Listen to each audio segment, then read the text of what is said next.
Northern Ireland and western Scotland. Not just the rain, but the winds also picking up. That area of low pressure bringing some gusty conditions into the west coast of Scotland by this evening time. And that rain fairly extensive through this evening over Scotland and Northern Ireland too.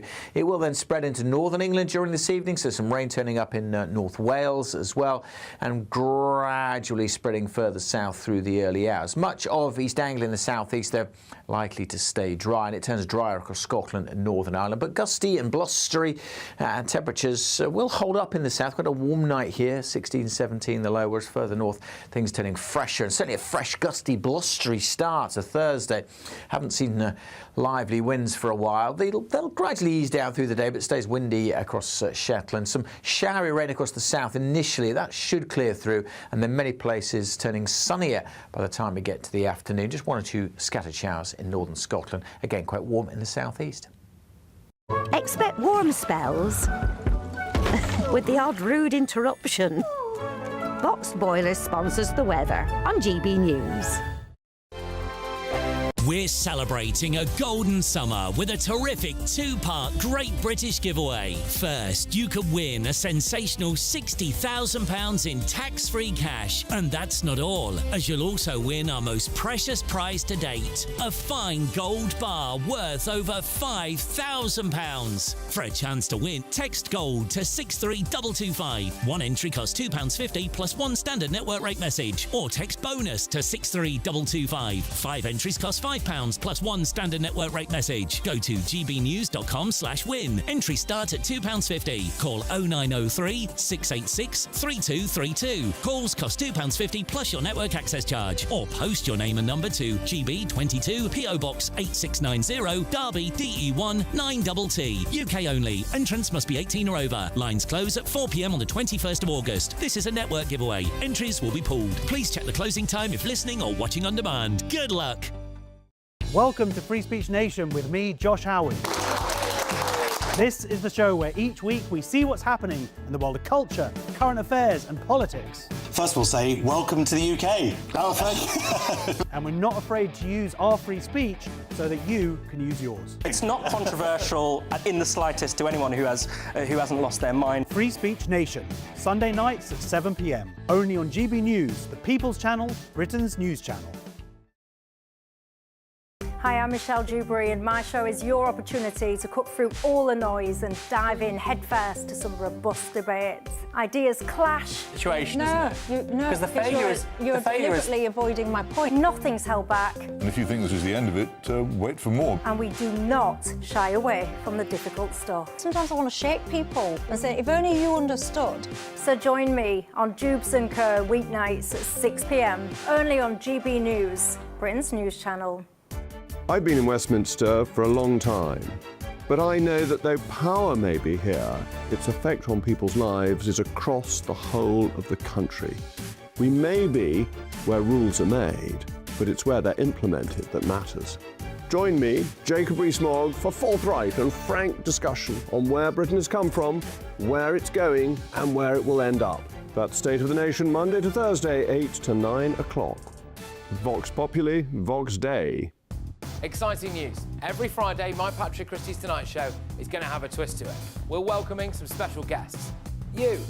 That's right, on Fridays I'm going to be doing my show in front of a live studio audience, because this show is about you and what you have to say.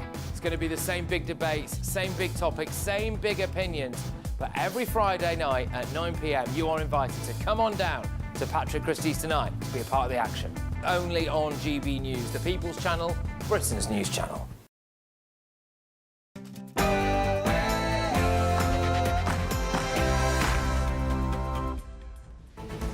Good afternoon, Britain. It's 1 o'clock on Wednesday, the 1st of July. I'm Tom Harwood. And I'm Dawn Neeson.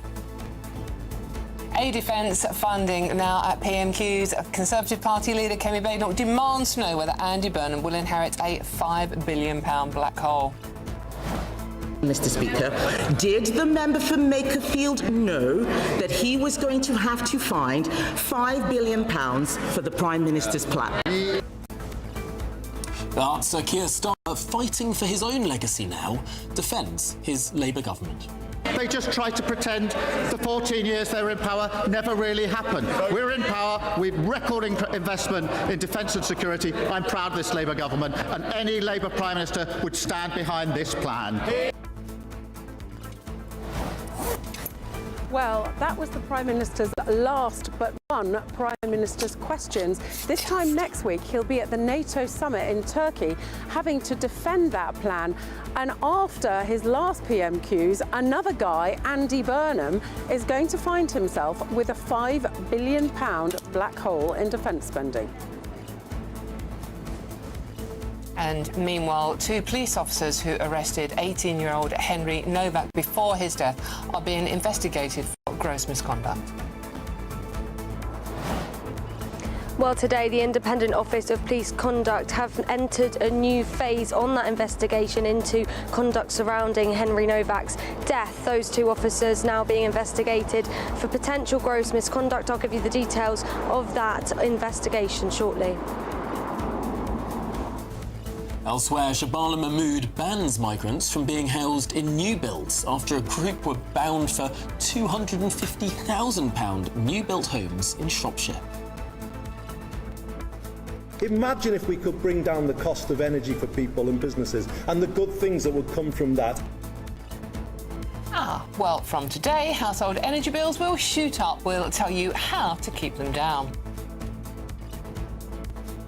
The Treasury is under fire after it emerged officials scrapped maths test over concerns that they were putting off ethnic minority candidates. Has the diversity drive been replacing a drive for meritocracy? And with another heatwave on the way and thunderstorms more likely, what happens if your plane is struck by lightning? GB News visits Europe's only lightning lab.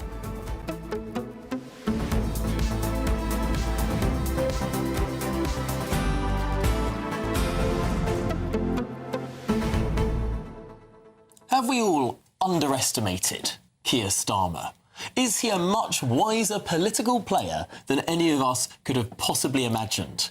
It is a bit Yahoo sucks, isn't it? I mean, this is probably one of the cleverer things that Keir Starmer has done. It's like, well, here you go, Andy, good luck, you know, it's all sorted for you.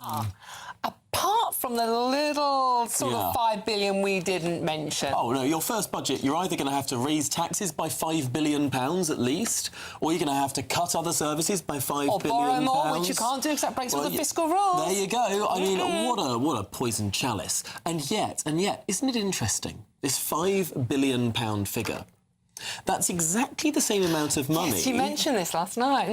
That one Keir Starmer tried to save from the welfare bill before that rebellion of more than 80 Labour MPs, which many people now think was the beginning of the end for Keir Starmer's premiership. The moment he lost control of his parliamentary party and they refused that he would even... We say it was a cut to the welfare bill. No, it was a reduction of the projected increase to the welfare bill. Yes. But could Andy Burnham now bring back that same reform? I mean, he might have to. Well, whatever he does, it's not going to make him popular. It's either not going to make him popular with the backbenchers, it's not going to make him popular with the voters.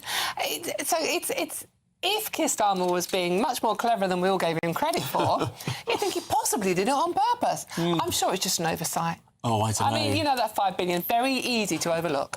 It seems like Keir Starmer's having a lot of fun in his final few days as Prime Minister, leaving Andy Burnham with a massive, massive bill for defence, but also making sure that he is still Prime Minister on the 19th of this month for the World Cup final. Exactly. When England are obviously going to win. Yeah. The leadership contest ends on the 16th, but Starmer is deciding to stay on for an extra 3 days, arguably so he can be there for the football. Well, I mean, wouldn't you? Yeah. I mean, wouldn't you? What have you got to lose? In any case, let us know what you think about all this. gbnews.com/say or scan the QR code. All of this coming up after your news headlines with Sam Francis.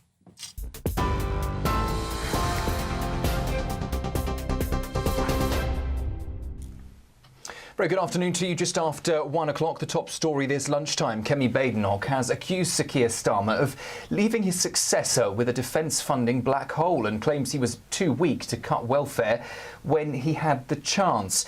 That clash comes after Sir Keir Starmer promised an extra £15 billion for the armed forces over the next 4 years. But Treasury figures show the government has only identified £10 billion of that money. While at Prime Minister's questions, Kemi Badenoch said the numbers don't add up and challenged the Prime Minister over who will pay for the missing billions. The Prime Minister has only increased spending by 0.01%.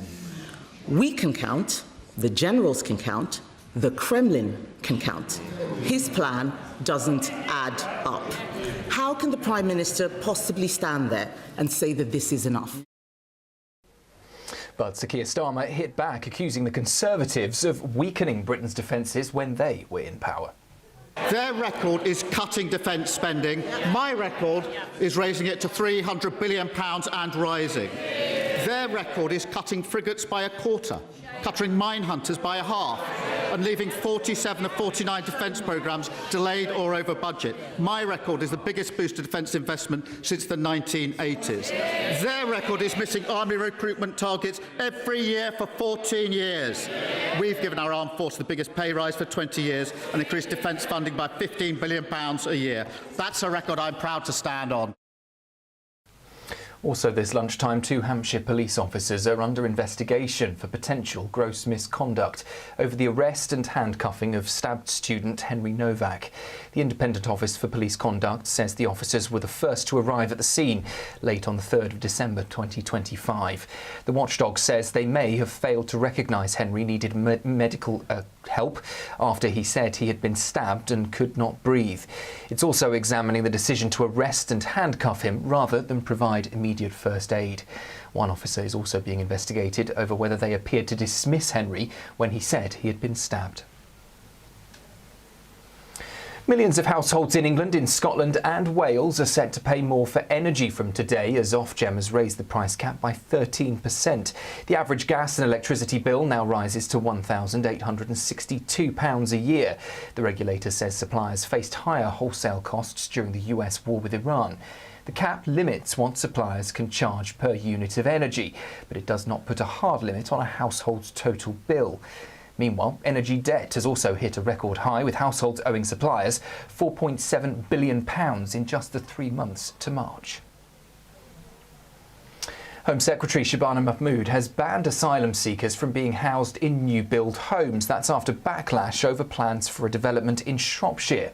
It comes after more than 80 asylum seekers were set to move into 20 new-build homes in the small village of Stoke Heath.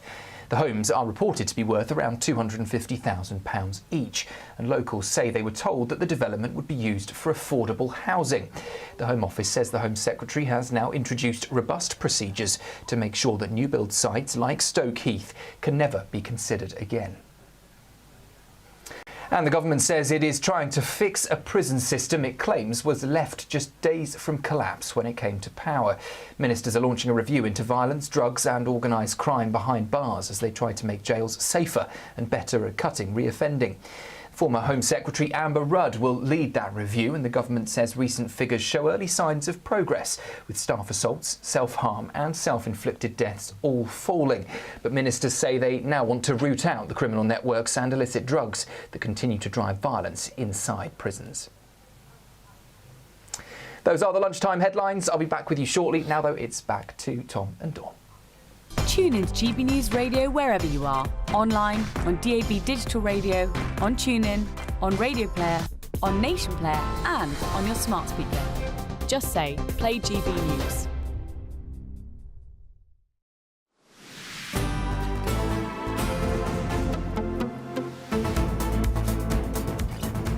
Good afternoon, Britain. It's 9 minutes past 1. Now, an explosive Prime Minister's questions saw Kemi Badenoch criticise Sir Keir Starmer's defence investment plan and the £5 billion black hole within it.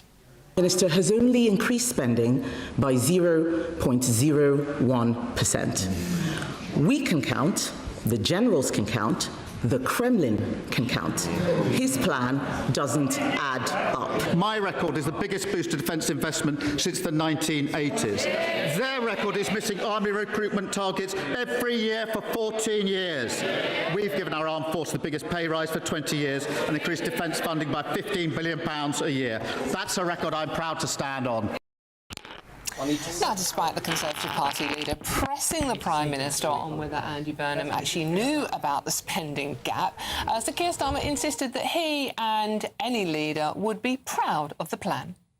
Did the member for Makerfield know that he was going to have to find £5 billion for the Prime Minister's plan? They just try to pretend the 14 years they were in power never really happened. We're in power, we've record investment in defence and security. I'm proud of this Labour government, and any Labour Prime Minister would stand behind this plan. Well, however, despite the Prime Minister's defence, the same question still stands. How will the government go about finding these funds? And could this mean Andy Burnham is set to raise taxes? OK, GBNews chief political correspondent Catherine Forster joins us now. Possibly not with the answers, though, Catherine. No, indeed. And of course, Andy Burnham, since he won that by-election, hasn't actually spoken to the press at all. He didn't speak to them the night he was elected. He didn't speak to us at the rally the day after. And he certainly didn't speak to us at his big speech on Monday.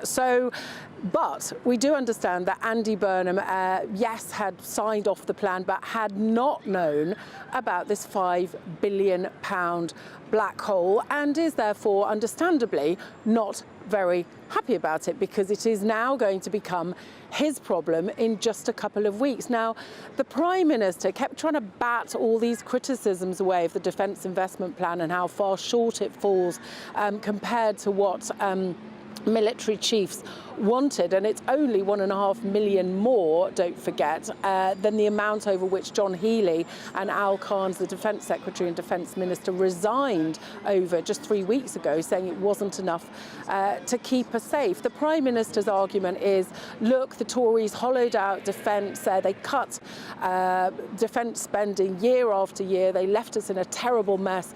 We are spending more than has been spent since the end of the Cold War, and I'm very proud of that. I'm not sure, though, that is really going to cut it. He said about the £5 billion, well, you know, it's perfectly standard practice that, you know, that will be laid out in a future budget. Well, the point is, the Strategic Defence Review was published last June. This defence investment plan was supposed to be out last autumn. There was a budget last autumn, so why wasn't that money found then? What have they been doing for nearly a year that they are now scrabbling around and saying there's £5 billion TBC? We've already got Hamish Falconer, Labour minister, complaining that a road in his constituency is going to be cut, because we know there will be cuts across many departments to capital spending. That will be cuts to transport projects, cuts to energy projects. There'll be lots more of those coming. But look, this is only the beginning of the pain, because yes, Labour are raising defence spending, yes, it will be 2.7% by 2030, but our NATO allies are going so much further and so much faster than we are. We are being left behind by countries like Germany, like Sweden, closer to Russia, who feel the fear, as one military boss said yesterday. We are not going as fast as other people, and I think it will be interesting when Sir Keir Starmer is at the NATO summit in Ankara in Turkey next week. I will be there for GB News. How this goes down, because he talks about leading the way, and yes, sure, in terms of the coalition of the willing and plans for the Strait of Hormuz, but the rhetoric that he comes out with and the reality of the money that we are actually spending is not matched. And the amounts that we're going to have to spend to get to 3.5% by 2035 make all these sums that we're talking about now look, frankly, like chicken feed. It's a big, big question. Well, Catherine Forster, thanks indeed for joining us, and thank you too to the chap behind you with a big sign. Let's turn now to the studio. Joining us is the former Conservative MP and British Army officer James Sunderland. James, It's strange, actually, to have defence as sort of the foremost question in politics, because it hasn't been this way for decades. No, it hasn't. It's very interesting PMQs today as well. Defence, of course, the MOD is one of 17 departments, and it's the department on which most politicians agree. There's less friction between the two front benches because people agree that defence is the prime role of government. Keeping our people safe is very important. So the fact this has hit the headlines again, the fact this is front and centre PMQ shows it's a very serious issue, and the fact that we are going to be £5 billion at least short on what is needed is a significant thing. James, as a former army officer, obviously, this means a lot to you because you've been there, you've actually done your bit, you've served. What do you make of what's going on in British politics now? Well, it's nonsense, in my view. I think that the government must fund defence. It's quite clear to me as a military guy. I mean, I can recall the early days of, Optelic, the Gulf War, when we didn't have enough equipment to go around. Sergeant Roberts in his body armour, for example. So I've been through it myself, and I understand how important it is. But what is really key here, this is about long funding. This is about equipment. This is about CDL, capital spending. But it's also about cash. It's about now. And what's really important today is that we find the money to fill the capability gaps. We need something of everything. We're operating in 5 domains now, not 3, not just air, land and sea, it's also cyber and space. Technology is changing all of the time, and the lessons of the Ukraine war are quite clear to me. A, we've given away most of our land equipment to Ukraine, so we need to rebuild the army very quickly. This is about restoration, but it's also about transformation. This is about transforming our armed forces to AI-enabled technology. This is about drones, about precision weapons. This is about perhaps an Iron Dome across London, keeping our people safe. So there are many reasons why this money is very important. It's not enough money. We need £28 billion, not the 13.5 or 14 promised, and it's still woefully short. There will be lots of people who take a step back and think, OK, lots of politicians for a lot of time have said, we need to spend this money, we need to hit our spending targets. But very often politicians fall into the trap of saying, if we've spent enough money, then that's clearly good. I mean, HS2, you'd think, would be the best railway in the world, the amount of money we've spent on it. Why don't we talk about outcomes, what we're actually getting for the money that we spend, rather than just targets to wantonly spend and spend and spend? I agree. I mean, government is fiscally driven anyway. It's about taxation, about raising money. But in this particular case, that figure of £28 billion put forward by the MOD is what the MOD needs to fill our capability gaps, but also to plan ahead to keep people safe. Defence is the prime role of government. If you look also at defence, £65 billion steady state budget every year. This is an uplift to that. But look at the welfare budget, £330 billion. So the £5 billion as a percentage is about 1%. Saving on the welfare budget. So let's cut welfare. Let's become a less, dependent state. Let's get people back to work and let's spend money on defence because our enemies are out there. Oh, but this is the thing. I mean, sort of Richard Dannett was writing this morning, the former Chief of General Staff, was saying that our enemies are watching. What kind of message are we giving to the rest of the world about the state that our defence is in and the way it's being treated? I mean, the outgoing Prime Minister saying, oh, ha, ha, ha, I didn't tell you about the £5 billion black hole. I mean, it's pathetic, isn't it? I agree. The threats are everywhere. Space and cyber. You've got Russian incursions. We've got Russian submarines coming in. We've got ships and aircraft coming in. We're being monitored. We're being attacked daily in cyberspace. Look also at the proxy wars going on across the Middle East in particular. Look at Iran. Look at North Korea, China.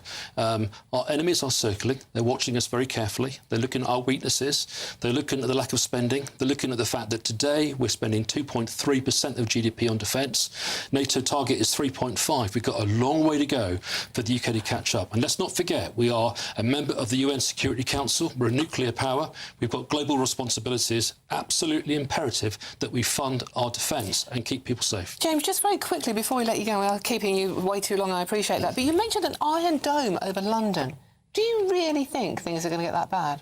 Well, at this point in time, there is a growing need, perhaps, for this defence system. Why? Because Moscow and London are in range.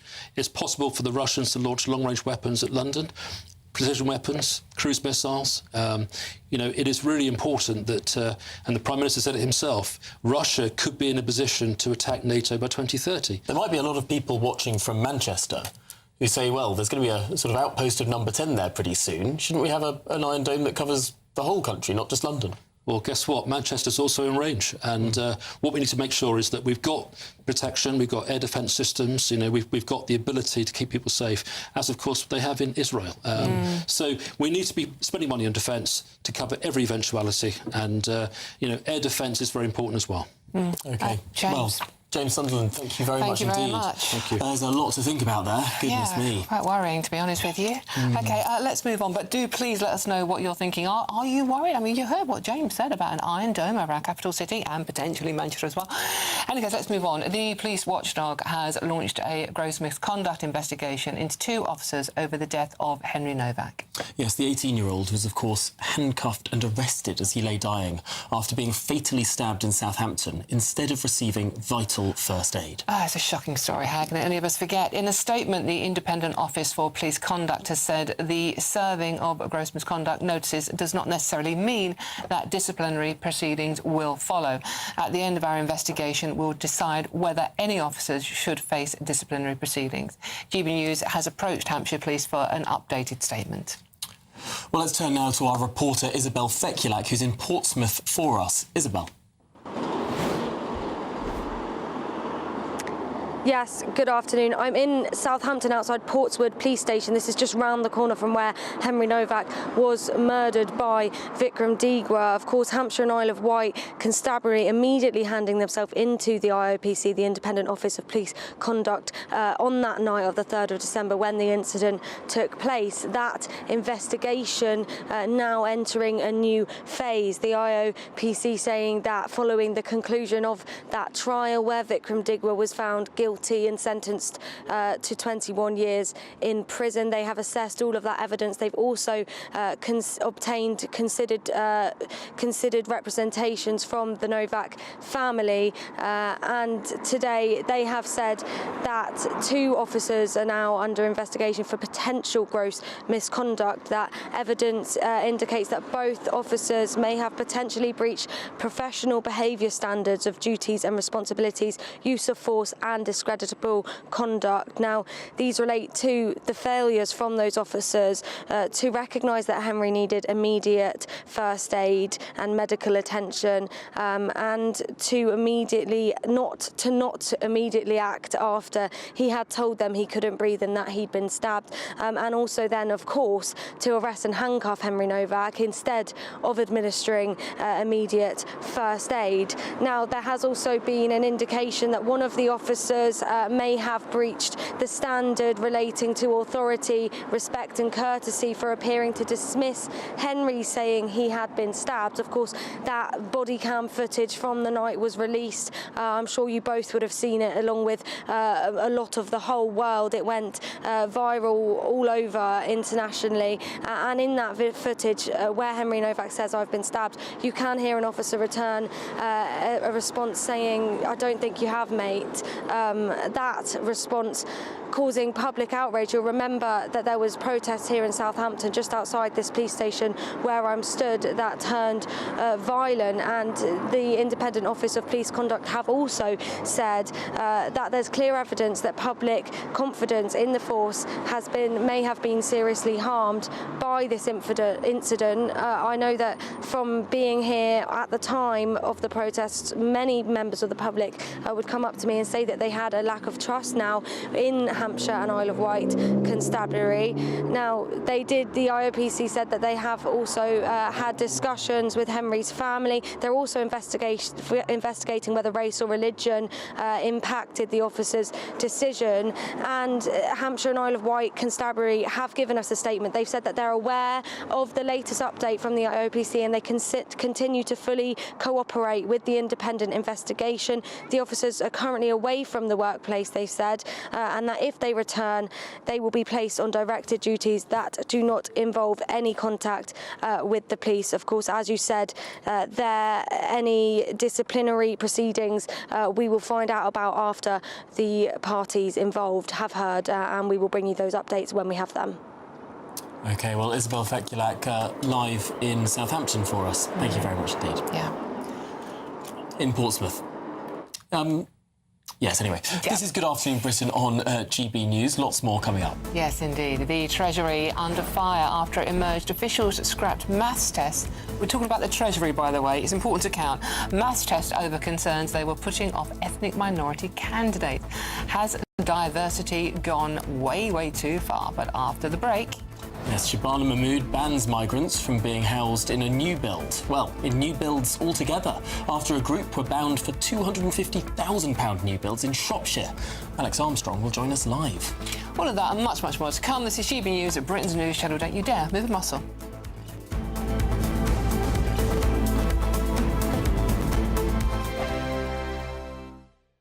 Hi, I'm Michelle Dewberry, and my show is your opportunity to cut through all the noise and dive in headfirst to some robust debates. Ideas clash. Situation, no, isn't it? No, Because the failure is... You're deliberately avoiding my point. Nothing's held back. And if you think this is the end of it, wait for more. And we do not shy away from the difficult stuff. Sometimes I want to shake people and say, if only you understood. So join me on Jubes & Co. weeknights at 6 p.m, only on GB News, Britain's news channel.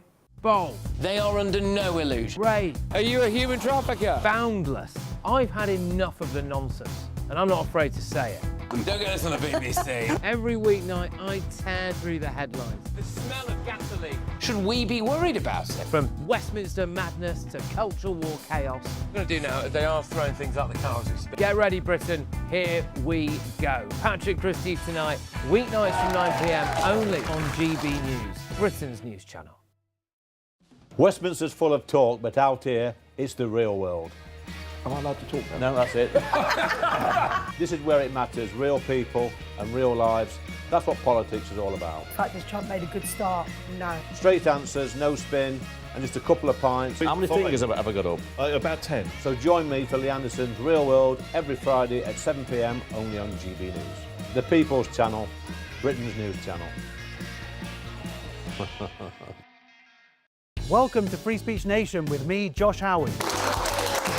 This is the show where each week we see what's happening in the world of culture, current affairs and politics. First we'll say, welcome to the UK. Oh, thank you. And we're not afraid to use our free speech so that you can use yours. It's not controversial in the slightest to anyone who hasn't lost their mind. Free Speech Nation, Sunday nights at 7 p.m, only on GB News, the People's Channel, Britain's news channel. From the school run to the home run, watch a new show for all of Britain. He can say whatever he wants. A straight talking show where all voices are heard. And, you know, when are we going to stop talking about smashing the gangs and actually do it? With the stories that matter from every part of our country. There's a bit of a crash landing there for your Chancellor. Bold, fearless and standing up for you. That's me, Martin Daubney, 3 p.m. till 6 p.m, weekdays, here only on GB News. The People's Channel, Britain's news channel. I've been in Westminster for a long time, but I know that though power may be here, its effect on people's lives is across the whole of the country. We may be where rules are made, but it's where they're implemented that matters. Join me, Jacob Rees-Mogg, for forthright and frank discussion on where Britain has come from, where it's going, and where it will end up. That's State of the Nation, Monday to Thursday, 8 to 9 o'clock. Vox Populi, Vox Dei.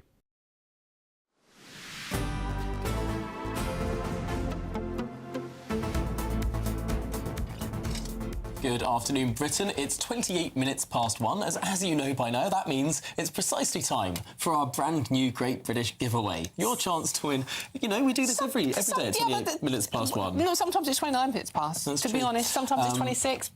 Not no, splitting honestly, hairs, we do it randomly when we want to do it. But you know what? It is still your chance to win our Golden Summer Celebration. £60,000 in tax-free cash and a real gold bar worth over £5,000. That's gold you can keep or give to a loved one to secure their financial future. Or you can give it to your favourite presenters. Just a thought. Just a thought. Yeah, just write into GB News. Now, here are all the details for the chance you'll need to make it yours.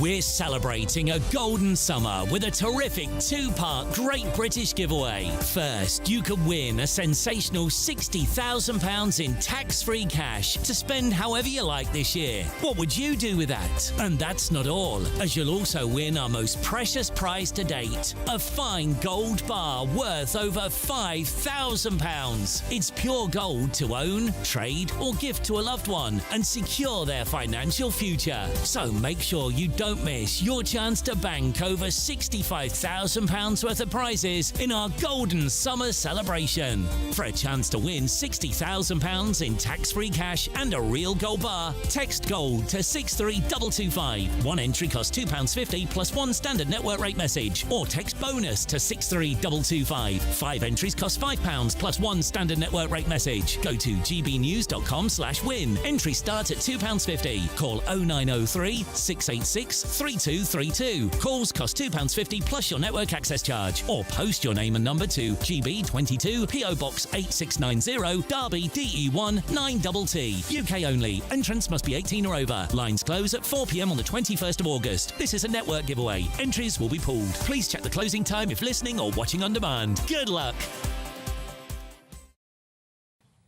Good luck indeed. Yes, indeed. Yeah. And if you do have a favourite presenter, obviously, I hope that they might be called Tom and Dawn, then, you know, we're here. We're here for you, by the way, at gbnews.com/say if you want to get involved in any of the conversations, including, indeed, who your favourite presenter are. Now, we are talking about migration next. Home Secretary Shabana Mahmood has announced that newly built homes will no longer be used to house asylum seekers. Well, the move follows reports that 83 migrants were due to be housed in new-build properties in a Shropshire estate, now dubbed Migrant Street. As it comes as Home Office documents released on Tuesday reveal over half of the migrants whose asylum and visa claims are to be rejected under tightened human rights laws will remain in the UK.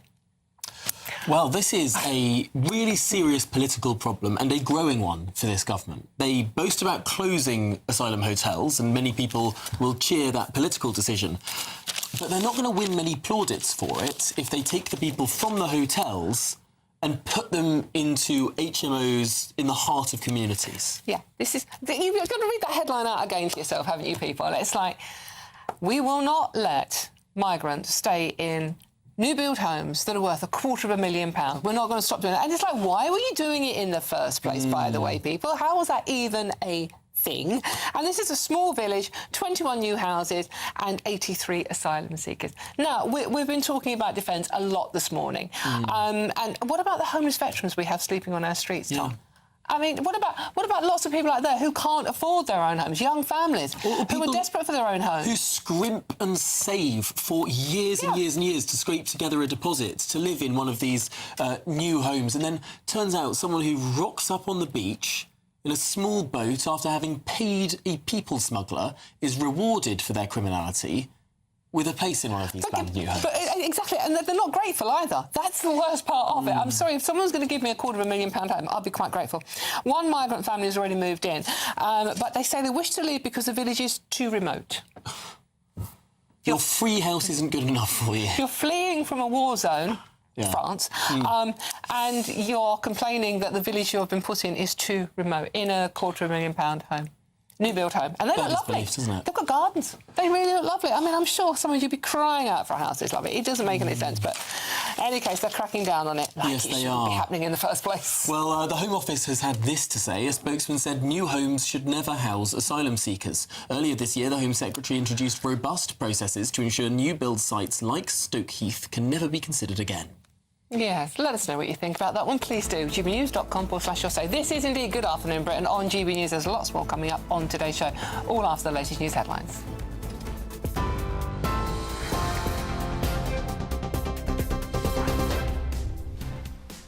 Very good afternoon to you. The headlines this lunchtime. Andy Burnham, who is likely to become the next Prime Minister, is facing a funding gap of nearly £5 billion if he's to meet the government's new defence spending commitments. Sir Keir Starmer announced there would be an extra £15 billion for the armed forces over the next 4 years.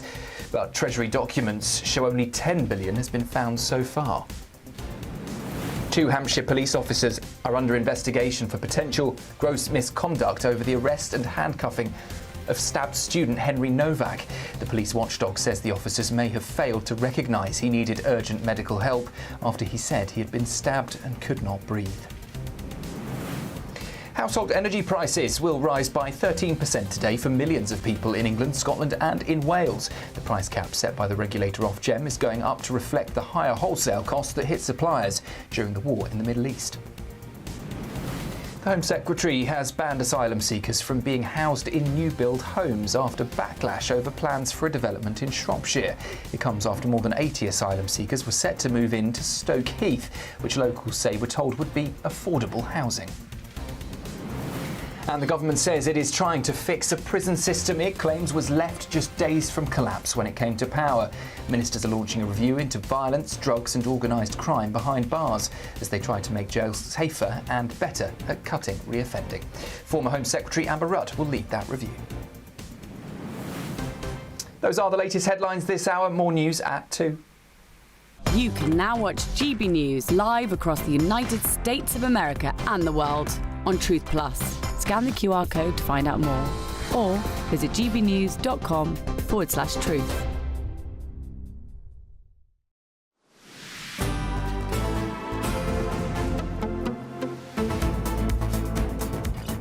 Thank you very much, Sam. There's loads more coming up on today's show. Yes, the Treasury is under fire after it emerged officials scrapped maths tests. Yes, that's the Treasury scrapping maths tests for its own officials over concerns that they were putting off ethnic minority candidates. You really couldn't make this up. Has the endless drive for diversity been put in front of the traditional value of meritocracy? Oh dear, you won't believe that story. All of that and much, much more to come. This is GB News at Britain's News Channel. We'll see you very soon.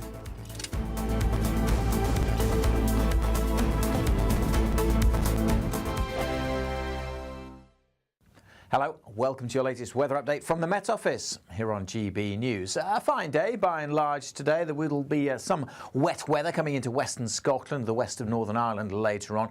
Temperatures about average for most places, but quite warm across the southeast. High pressure edging in from the south, but low pressure also pushing in across the north, and that will bring the rain, just patchy rain initially, spreading its way into Northern Ireland, then into the west coast of Scotland. 1 or 2 showers possible ahead of that, particularly across Scotland. The odd shower elsewhere is just about possible, especially for East Anglia, but most of England and Wales dry with a mixture of cloudy skies and some sunshine. And when the sun's out, temperatures getting up to 25, 26 across the southeast.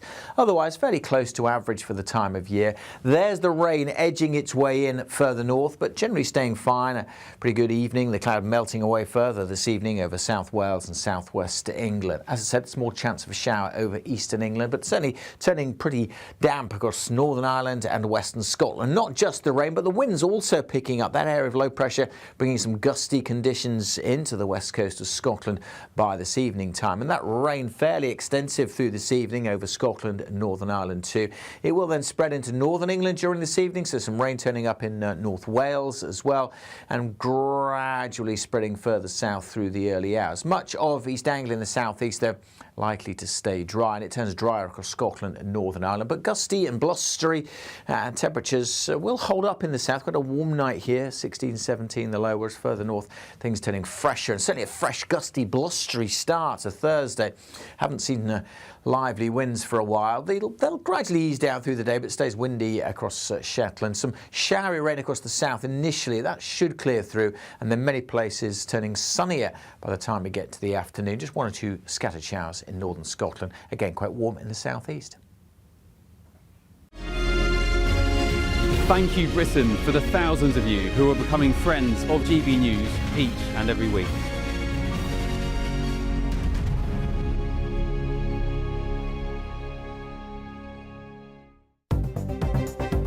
Good afternoon, this is the latest AI travel news from gbnews.com. The A9 is restricted in both directions near Dornoch at Everlicks due to a road traffic incident causing significant delays.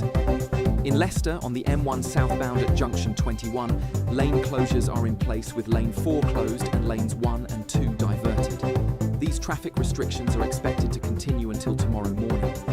Drivers are advised to plan accordingly. And on the trains, there is disruption on Avanti West Coast services between Crewe and Liverpool Lime Street. The Elizabeth line is also facing major disruption between Reading, Heathrow terminals and London Paddington. For more travel news, go to gbnews.com.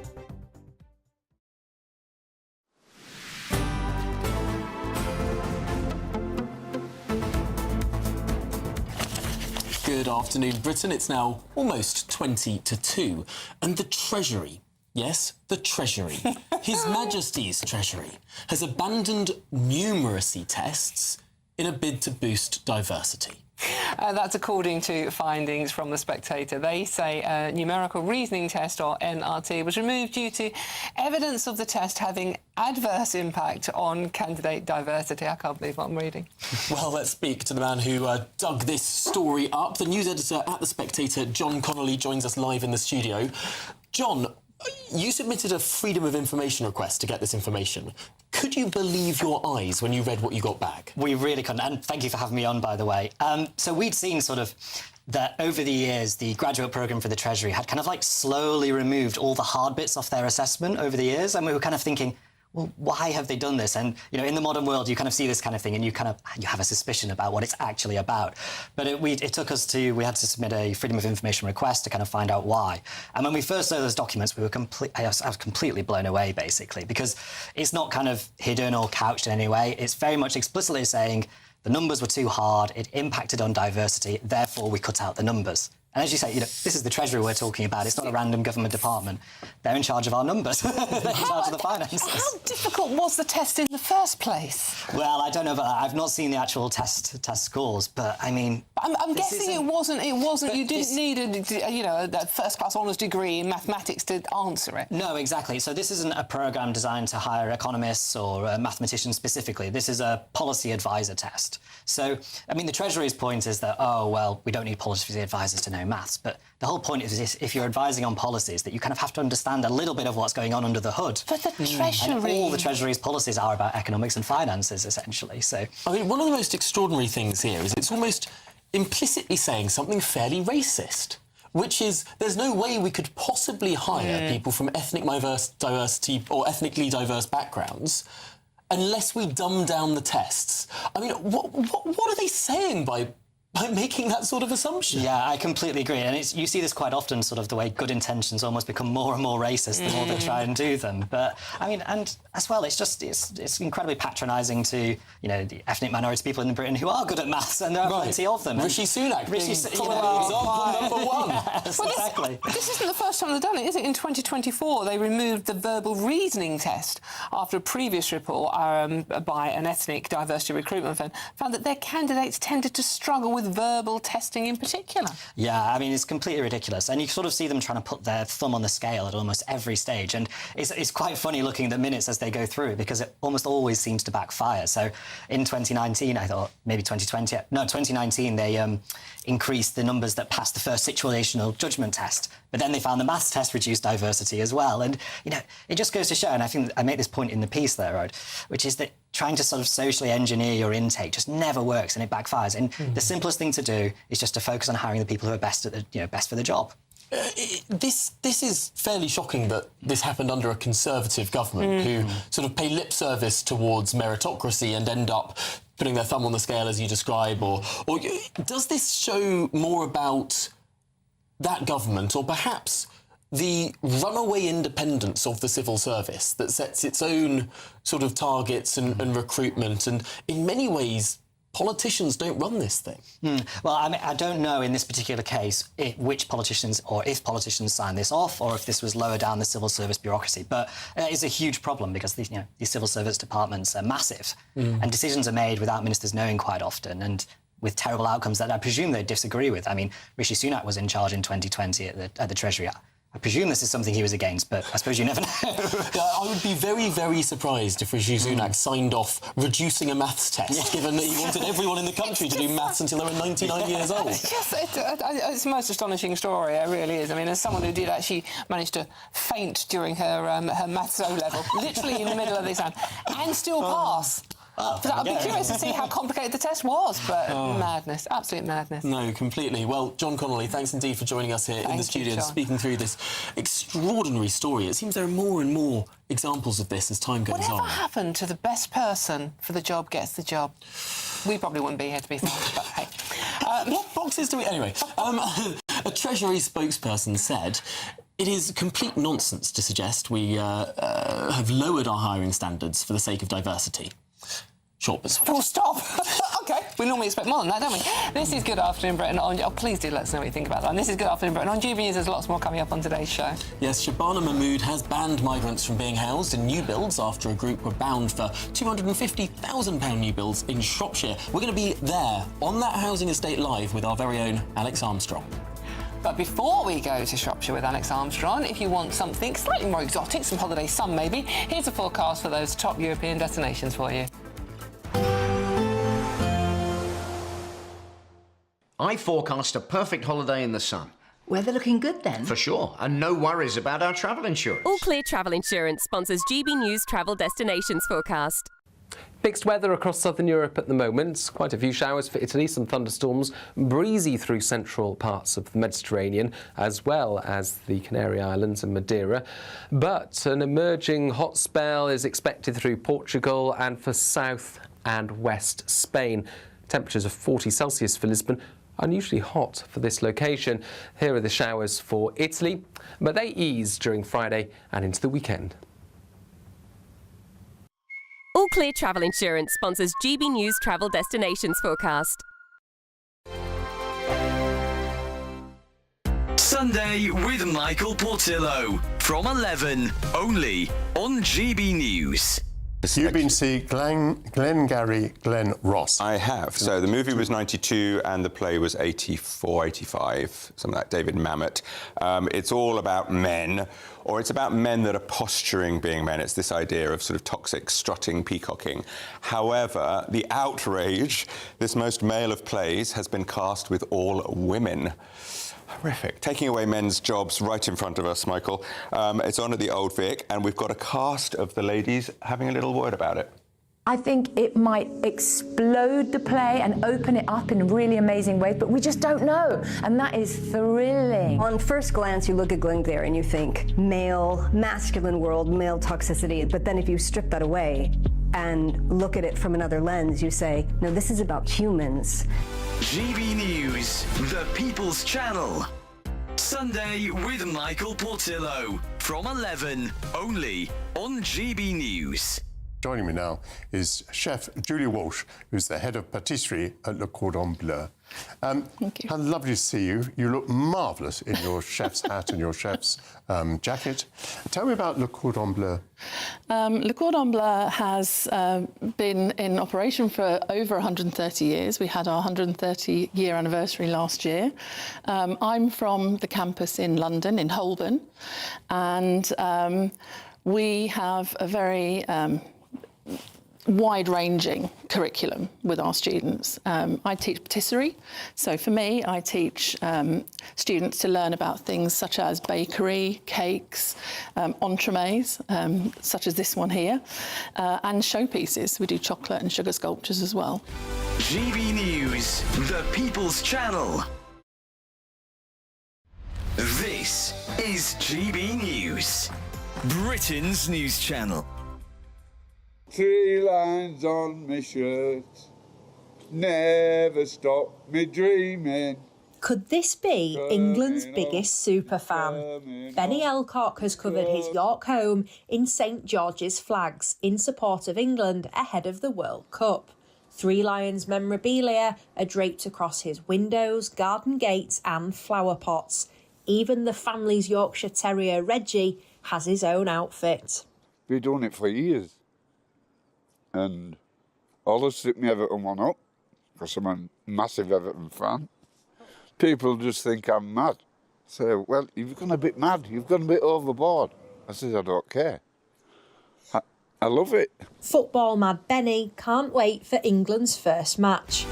GB News, the People's Channel.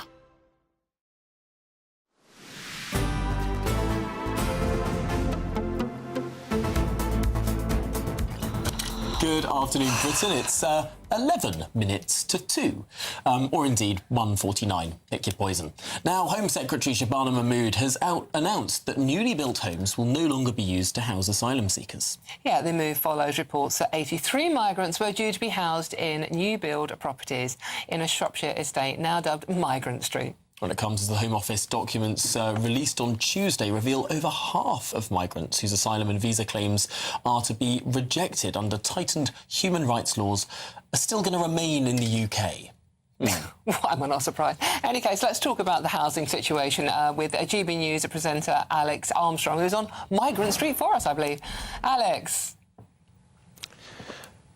Hello, Tom. Hello, Dawn. Good afternoon, everybody. Yes, I am here on what is now being dubbed as Migrant Street, despite the locals sort of not really liking that name for it because it gives them the shivers, is what they've been telling me here today on this street. Now, you can see behind me these beautiful new builds. They're just recently been completed. They're worth up to £250,000. One migrant family has already moved into the area with up to 80 more migrants set to move in within the next few weeks and months. Now, local people here are really upset. I cannot express to you how upset they are. I will play their full interviews with them later on the show at 9 o'clock tonight if you would like to see their outrage at this, because what they're saying is, and actually having been here, Tom and Dawn, let me tell you, this is a very small, what they're calling a hamlet. That's how small it is. It is these houses behind me back onto existing houses, residents that have lived here for decades now. And they're saying that actually this is going to completely change the dynamic of their local area, and they are not happy about it. There's quite a lot of young children here and young girls. Lots of the community here, lots of the men work shift work. One of the residents was telling me her husband works 12-hour night shifts. She'll be here by herself. She was fearing for her safety, but also the little children around the area.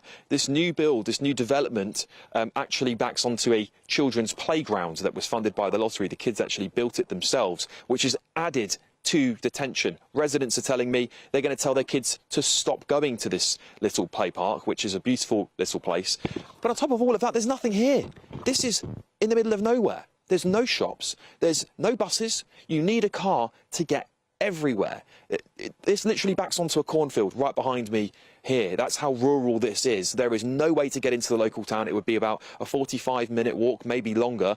And again, no local transport. So flooding in 80 or so migrants, as the residents are saying, is going to cause problem, because what they think they'll do, is hang around the park, hang around the local community, and not have much to do in the local area. So you can imagine tensions very high here today. And yet, Alex, we were hearing from the Prime Minister at Prime Minister's Questions today, boasting about hotels being closed down. The government continually puts this line that they're solving the migrant issue because there won't be any more migrants in hotels. And the second half of the sentence they leave unsaid, which is, of course, where else are the migrants going to go? This is going to become a larger and larger political issue as they try and play whack-a-mole, trying to close the gaps. The Home Secretary today, of course, saying no more new-build homes. But what about classic old homes? Those are going to be next on the list. Surely we're going to see this problem move around the country to community to community. It doesn't look like the government's got a lid on it at all.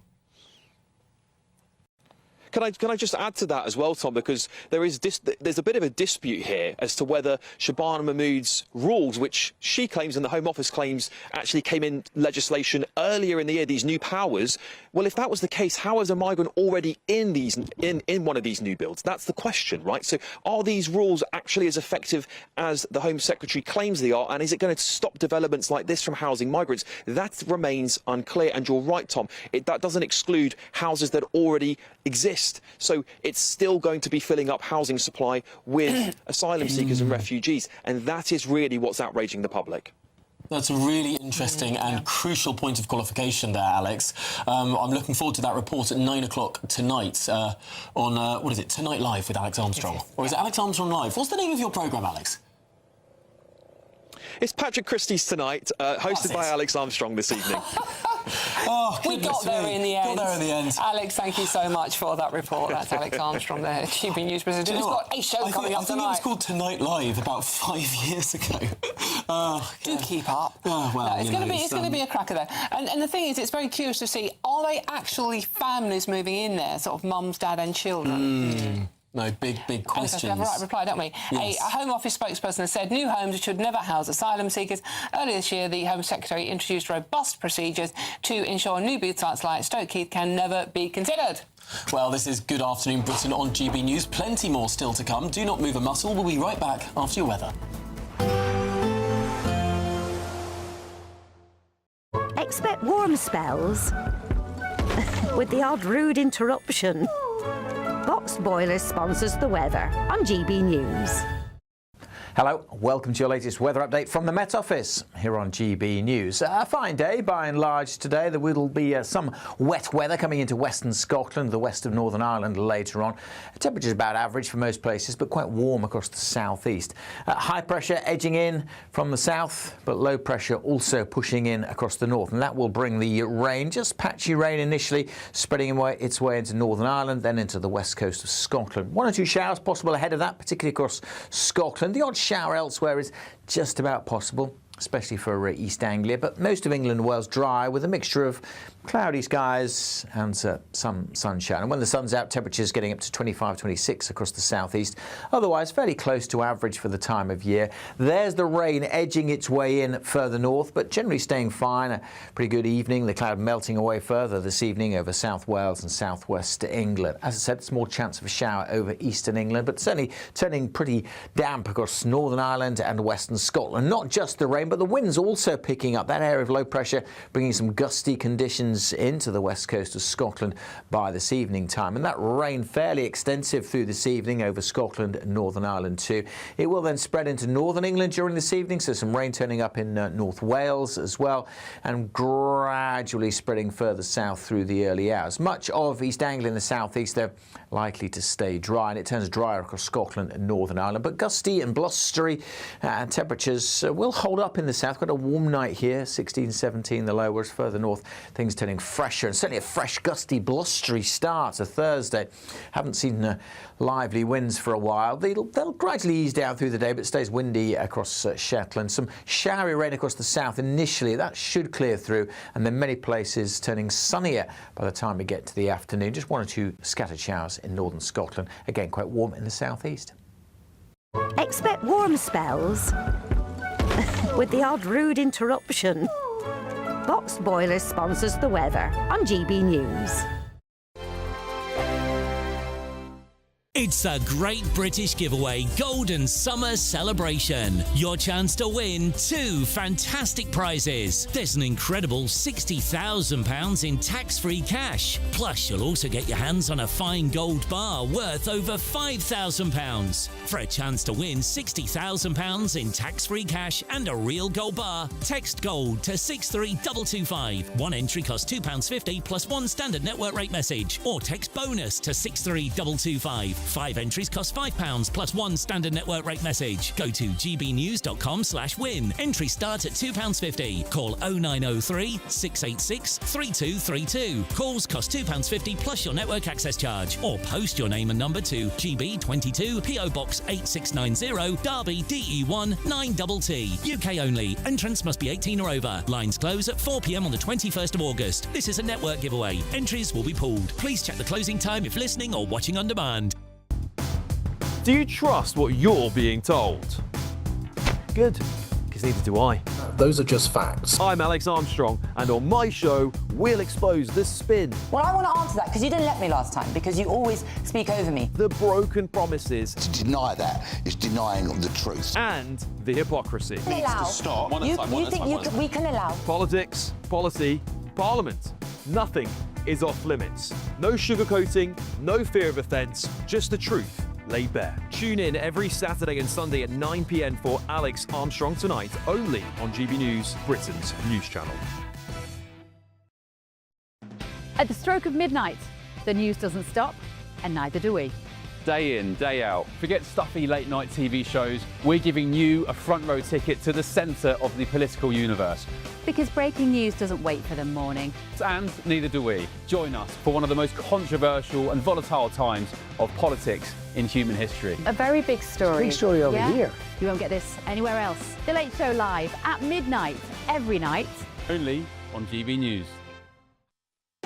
You want to know what's really going on in the corridors of power? Labour don't know what to do with you half the time, and that makes you quite lethal in the chamber. Get behind the headlines with Chopper's Political Podcast. Join me, Christopher Hope, as I sit down with the great and the good of British politics. We'll see where this ruling takes us. These are the stories shaping our nation. Chopper's Political Podcast, available now on all platforms. Listen in and stay ahead. Join me, Nana Akua, for an informative, interactive news programme with a difference. It's fun. No, he didn't say that, Dave. I'm so surprised. I think there's an element of truth to that. Join me from 3 p.m. every weekend, only on GB News, Britain's news channel.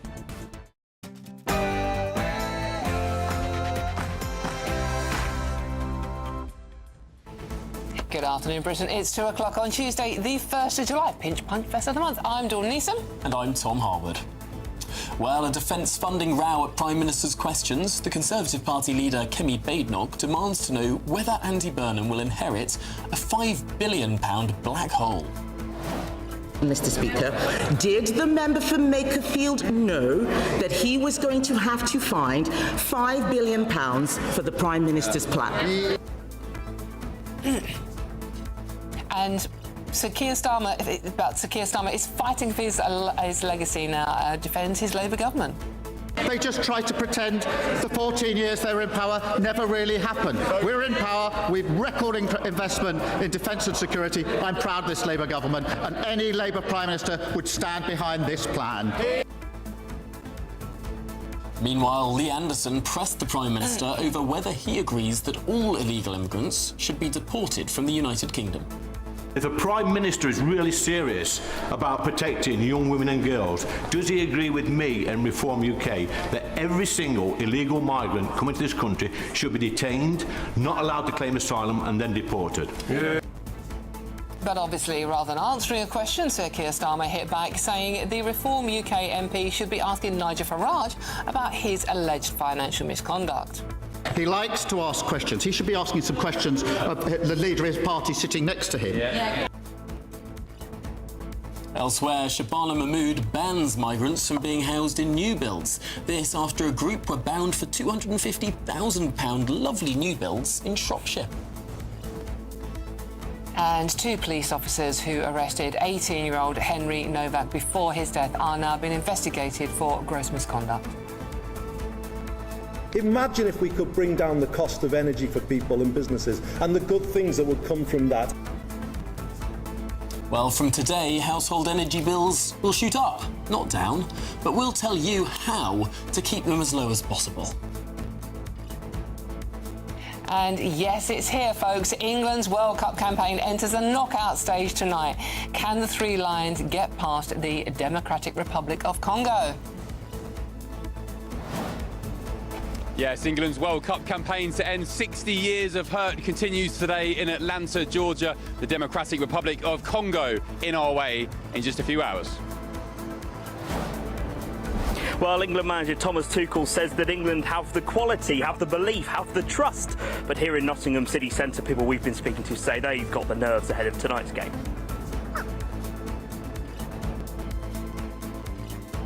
Heat wave on the way and thunderstorms more likely as a result. What happens if your aeroplane is struck by lightning on your summer holiday? Well, GB News visits Europe's only lightning lab.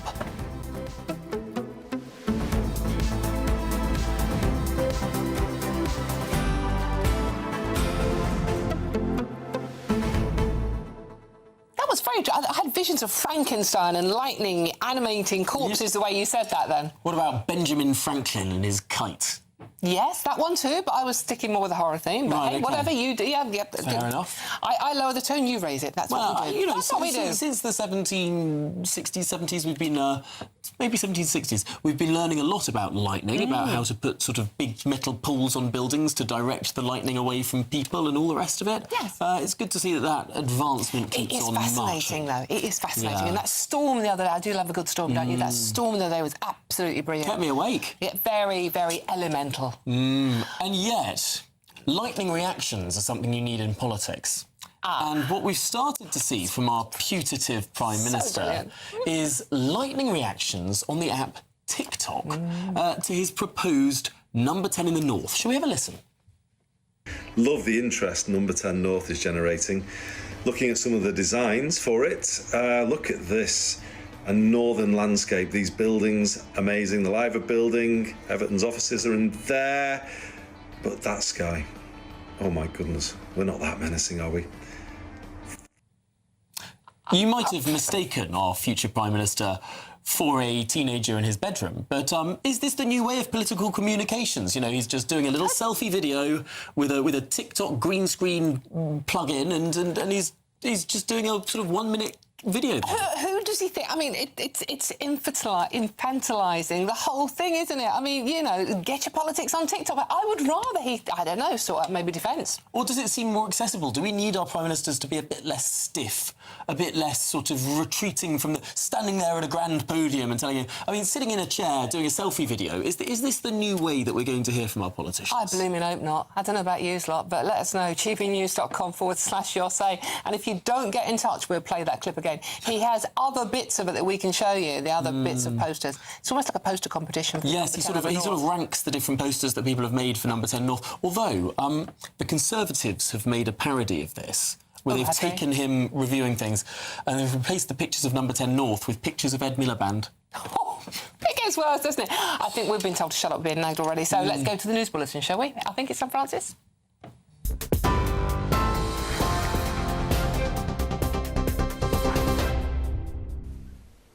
Very good afternoon to you. We're just gone 5 minutes past 2. The top story this hour, Kemi Badenoch has accused Sir Keir Starmer of leaving his successor with a defence funding black hole and claims that he was too weak to cut welfare when he had the chance.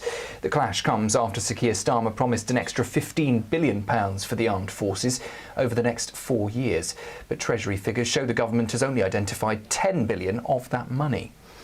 Well, at Prime Minister's questions, Kemi Badenoch said the numbers don't add up and challenged the Prime Minister over who will pay for the missing billions. The Prime Minister has only increased spending by 0.01%. We can count, the generals can count, the Kremlin can count. His plan doesn't add up. How can the Prime Minister possibly stand there and say that this is enough? But Sir Keir Starmer hit back, accusing the Conservatives of weakening Britain's defences when they were in power. Their record is cutting defence spending. My record is raising it to £300 billion and rising. Their record is cutting frigates by a quarter, cutting mine hunters by a half, and leaving 47 of 49 defence programmes delayed or over budget. My record is the biggest boost to defence investment since the 1980s. Their record is missing army recruitment targets every year for 14 years. We've given our armed force the biggest pay rise for 20 years and increased defence funding by £15 billion a year. That's a record I'm proud to stand on. 2 Hampshire police officers are under investigation for potential gross misconduct over the arrest and the handcuffing of stabbed student Henry Novak. The Independent Office for Police Conduct says the officers were the first to arrive at the scene on the 3rd of December 2025. The watchdog says they may have failed to recognise that Henry needed urgent medical help after he said he had been stabbed and could not breathe. It's also examining the decision to arrest and handcuff Henry rather than provide immediate first aid. One officer is also being investigated over whether they appeared to dismiss Henry when he said he had been stabbed. Millions of households in England, in Scotland and Wales are set to pay more for their energy from today as Ofgem has raised the price gap by 13%.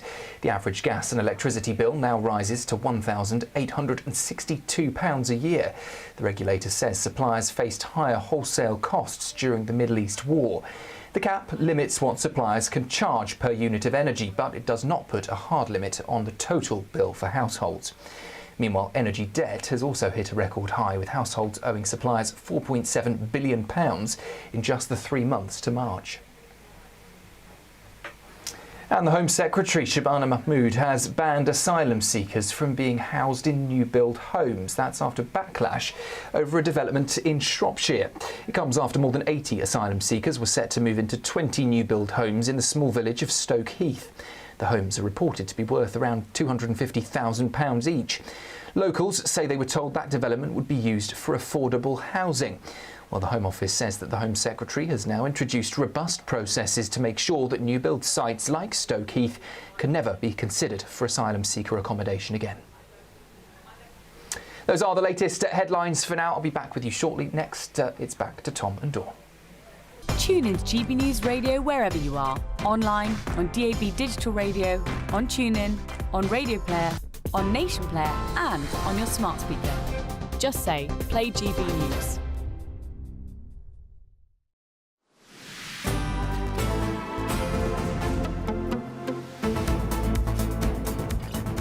Good afternoon, Britain. It's now 9 minutes past 2.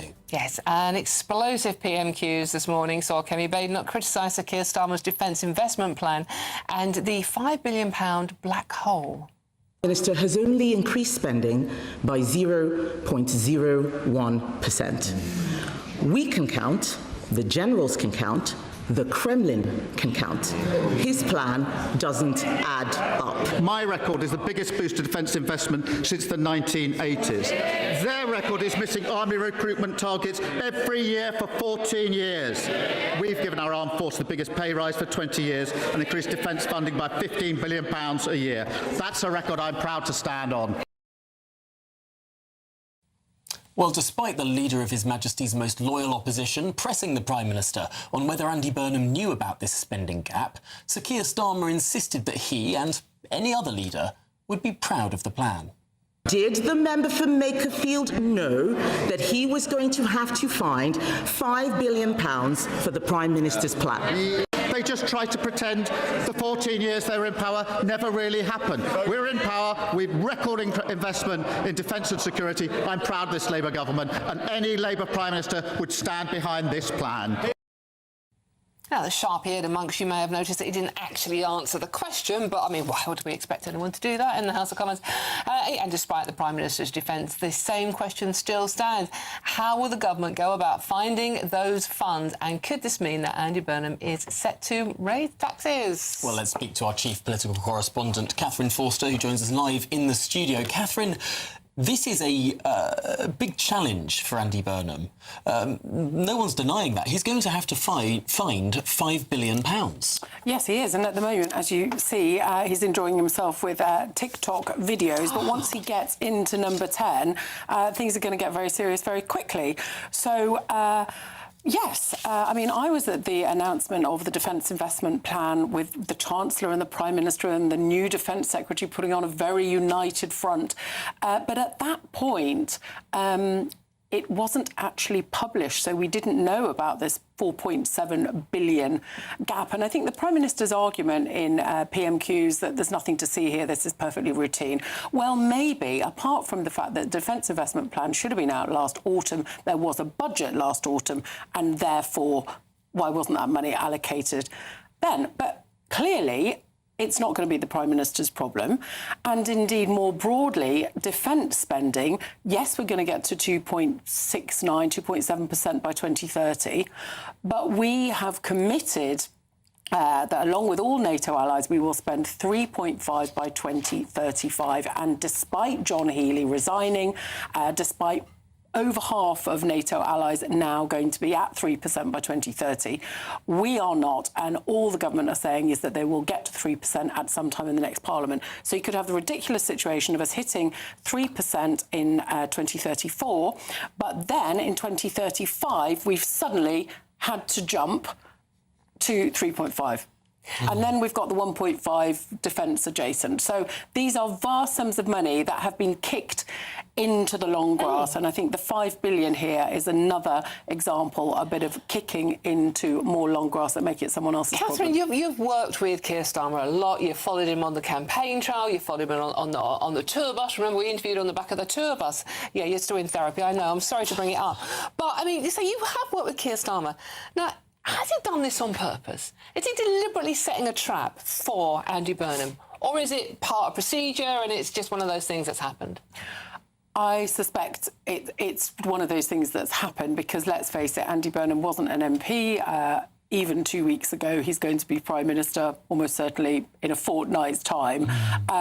I suspect it isn't deliberate, but I also think that the Prime Minister probably not really sorry because, you know, Andy Burnham would have liked to have started in September. That's what his team told me in Makerfield. Give him time to sort of get on top of everything. And the Prime Minister came out, resigned last week and basically set a timetable where new PM, short of a contest, in by July the 20th. And I think the attitude from the Prime Minister is, you think I'm rubbish, you think you can do my job better? All right, well, I'll be off and you can get on with it. It's exactly the opposite of the approach that Boris Johnson took. When he resigned, he set the longest possible period for that contest after him. And he went around flying in RAF jets. He travelled the world. He was having a marvellous time in his last 2 months as Prime Minister, sort of freed from the responsibilities of actually governing. Why do you think it is that Keir Starmer wants to be shot of the job so quickly? It's very hard to know. I think he does feel incredibly bruised by what has happened. And I think he is looking beyond it now. I mean, apparently he quite fancies the job of NATO Secretary-General when that position becomes available. I have to say that given our level of defence spending compared to a lot of other NATO allies now, I can't see it. Sure, he has led the way. I also could have seen a world that he might have been a very good Foreign Secretary. That was being floated a few weeks ago, but I think relations between him and Andy Burnham now are so low that I think there's no way on earth that's going to happen. Maybe he'd just like to enjoy his summer holidays with his children. I mean, and his wife. That's what he said at you know, that speech. That the one bit that I think stuck in people's minds was when his voice cracked and he talked about his family. And we saw the human Keir Starmer, which we haven't seen a lot of, frankly, over the last 2 years. If he'd have done more of that, maybe he would still be Prime Minister. Catherine Forster, thank you so much for now. Thank you. Well, in other news now, the Prime Minister and the Reform Member of Parliament, Lee Anderson, clashed earlier today over whether illegal immigrants should be deported from Britain. In Ashfield, 4 workers, including 2 nurses, were kicked out of their HMO, and Serco put 4 illegal migrants in this HMO. One of these illegal migrants was a Pakistani national. He went on to rape a young girl, a vulnerable young girl, on a park in Ashfield. He's now doing 14 years in prison. This was a monster allowed into this country by this awful government. This comes as Home Secretary Shabana Mahmood has announced that newly built homes will no longer be used to house asylum seekers. Well, the move follows reports that 83 migrants were due to be housed in new-build properties on a Shropshire estate, now dubbed Migrant Street. Here to tell us more about this is Director of the Migration Observatory at the University of Oxford, Madeleine Assumption. Madeleine, thank you so much for coming in. Thank you for joining us. The initial reaction is, why the hell are we giving new-build houses worth £250,000 to migrants when we've got so many people that need homes ourselves? So I think the key question here, I see why when there are newly built homes that people were expecting to go to a particular purpose, whether that's to residents here or social housing, that would be particular motive. I think the broader challenge actually if you look at it from a housing market perspective, it doesn't actually make that much difference whether it's a new build or an old build. The challenge is that there is a shortage of housing in the UK, and there are lots of different competing pressures on that. You know, low-income families, local authorities looking for temporary accommodation for homeless populations, and asylum seekers that need to be housed. So I think the key challenge here is not necessarily the new build versus old build question, but the question of just the challenge with housing in the UK overall. And, of course, we're hearing a huge number of reforms being proposed now in this new package from the Home Secretary, changing the way in which the migration system is supposed to work in this country. One of those has been, in months past, changes to the way that Article 8 of the ECHR applies in this country. And that is the article of the ECHR that is a right to family life, where people have claimed various cousins or pets or whatever else. Chicken nuggets. Now, this is going to be tightened to be just immediate family. But articles today suggest that even if someone is rejected under this new tighter criteria, they are more likely to stay in the country than not. Why? Yeah, so this comes from some Home Office modelling of the impact of the restrictions that Labour is proposing. And I think really what it illustrates is a challenge that faces Labour, but it also faces the Conservatives and Reform, who are proposing more radical restrictions to human rights law, which is that it's one thing taking away someone's rights and saying they don't have status here. It's a completely different thing saying they're actually going to be removed to their country of origin. So what they're saying is that there will be people who no longer get status because of the restrictions on human rights law, but they can't be removed. And one of the big reasons for that actually has nothing to do with human rights law, is the fact that countries of origin often don't cooperate with the UK to send people back. So they may not recognise someone as their citizen, or they may recognise them, but the process takes such a long time that the government is unable to complete the removal. And that, I think, is actually a piece of this that doesn't get discussed much across all sides of the debate. That, you know, Labour and Conservatives and Reform have all said that they want to remove more people, but there's been much more focus on the human rights law part of it than there has on the actual practical logistics of cooperating with other countries to implement those removals. That many more deals are needed with these countries that are likely to refuse returns, or that a safe third countries need to be found? Because the Conservative response to this would be, well, we had Rwanda. Yeah, so deals with countries of origin are one strategy, and there are some cases like with Albania where you see strong cooperation, and that does have an impact on the numbers. There are other cases where you have a deal that's signed, there's sort of big ceremony around the paperwork and everyone gets excited, but actually nothing happens afterwards, because ultimately a lot of countries just don't really have an interest in taking people back. They are obliged to accept their own citizens under international law, but often it's just not a high priority for them, given everything else that is going on, to cooperate with another country on their deportation and returns processes. OK. Madeleine, thank you so much for joining us. That's Director of the Migration Observatory at the University of Oxford there, Madeleine Sumption.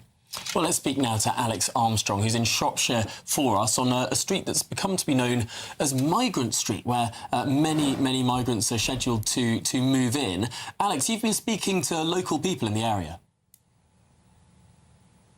I have been, Tom. Hello, Tom and Dawn. Of course, local people around here, as you can imagine, are outraged. I cannot tell you how small this little, what is being described as a hamlet by the locals, not a town, a hamlet, is. The Migrant Street, which has been famously dubbed by the media behind me here, is a tranche of new builds, £250,000 they're said to be worth on market value, which locals tell me was originally earmarked to be social housing and affordable housing for local people to be able to live with their families. Actually, quite a lot of families here who have their kids have moved into houses nearby.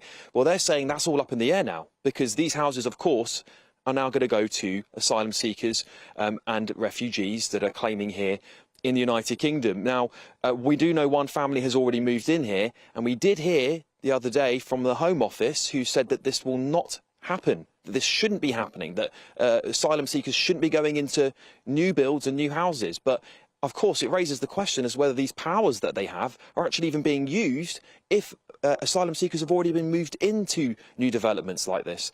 I'll just give you another feel of what's going on here in the local community. I'm actually standing here in what was a kids' park before. The local people here are not letting their kids come to the kids' park. There are no asylum seekers in the houses behind me yet, guys. But I'm being told that the families don't want their kids to come here because they want to teach them now, before the asylum seekers move in, that this place is off limits to them. This was a national lottery-funded park, they tell me. The kids actually helped build themselves. They've got lots of lovely pictures they were showing me. And they're saying this will be off limits to the children around the area. They also said they leave their doors open. Neighbours would come knock on the doors and visit. They're also all telling their family and friends, lock your front doors now. So quite a dramatic change. There's not many people here. It's really, really quiet. There's a cornfield behind me. It's a really rural area. There is nothing to do here. There are no local shops, no buses, no transport. If you're here, you have to drive out of here to get to the local town. So that's how isolated this area is.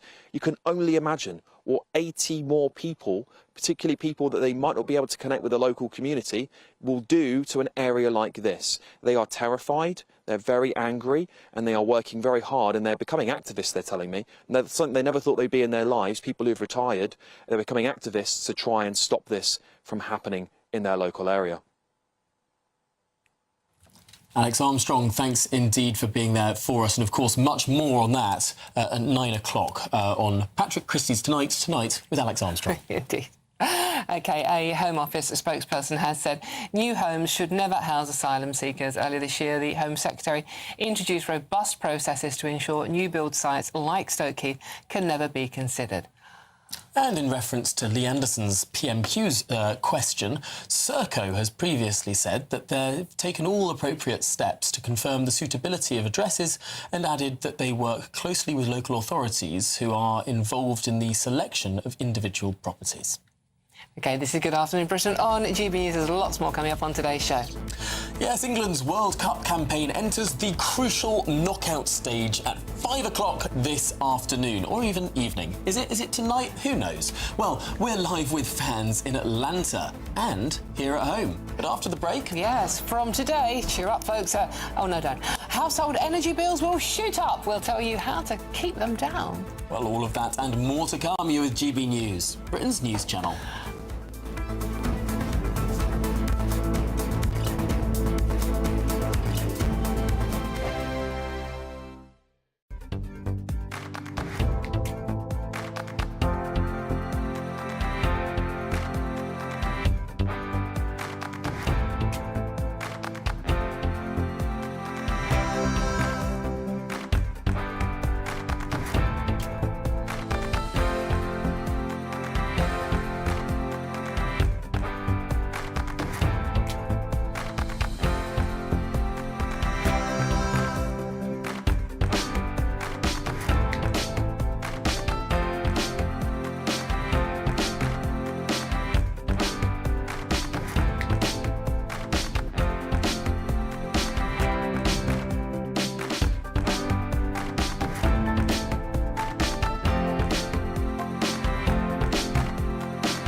Five hosts, 5 opinions, 5 fearless debates, 5 unfiltered takes on the day's news. 5 reasons not to be anywhere else on Saturday night. This is the Saturday 5. You got me. You got me good there. Britain's biggest Saturday night TV show. It's not a bad brand. Yeah. Uncensored. Very, very racy tonight. On the unpredictable. What did she say? Can you translate it for us? And always entertaining. And how can a country go from being led by William Wallace Saturday nights from 6 p.m. only on GB News. The People's Channel. Britain's news channel. You're going to want to stay tuned, trust me. As soon as it hits 11 and the headlines come in, Late Edition brings you the breaking news from all the front pages. Because the news is going to happen. So get a head start today. Patrick Christie's Tonight, Late Edition. Alex Armstrong Tonight, Late Edition. From 11 o'clock every night. Only on GB News. The People's Channel, Britain's news channel. Bold. They are under no illusion. Ray, are you a human trafficker? Boundless. I've had enough of the nonsense, and I'm not afraid to say it. Don't get this on the BBC. Every weeknight, I tear through the headlines. The smell of gasoline. Should we be worried about it? From Westminster madness to cultural war chaos. What I'm going to do now is they are throwing things up the car as we speak. Get ready, Britain. Here we go. Patrick Christie's Tonight, weeknights from 9 p.m. only on GB News, Britain's news channel.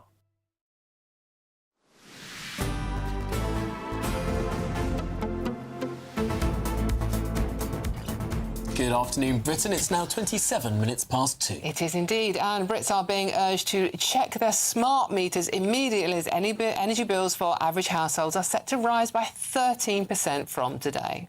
Well, it now raises the cost by £221 to £1,862 a year. That's for an average usage customer's bill, affecting an estimated 5.3 million British households. But many of you will end up paying more than that, to be honest with you. That's just the average, remember. OK, GB News has been out and about asking what this means for you. It's quite expensive, really. When people like on pensions and that, it's quite hard to actually find that extra money. I'm lucky I can afford it if it happens, when it happens, but there will be people who will struggle, definitely. I believe it's unfair due to the fact they need us to pay more money, but the money they're putting up for people for wages is not matching the amount they want us to pay for the energy. Well, I think it's disgraceful. I mean, when you've got all of the government ministers, buying themselves, second homes, it's always the average consumer, that suffers all the way through the winter months especially.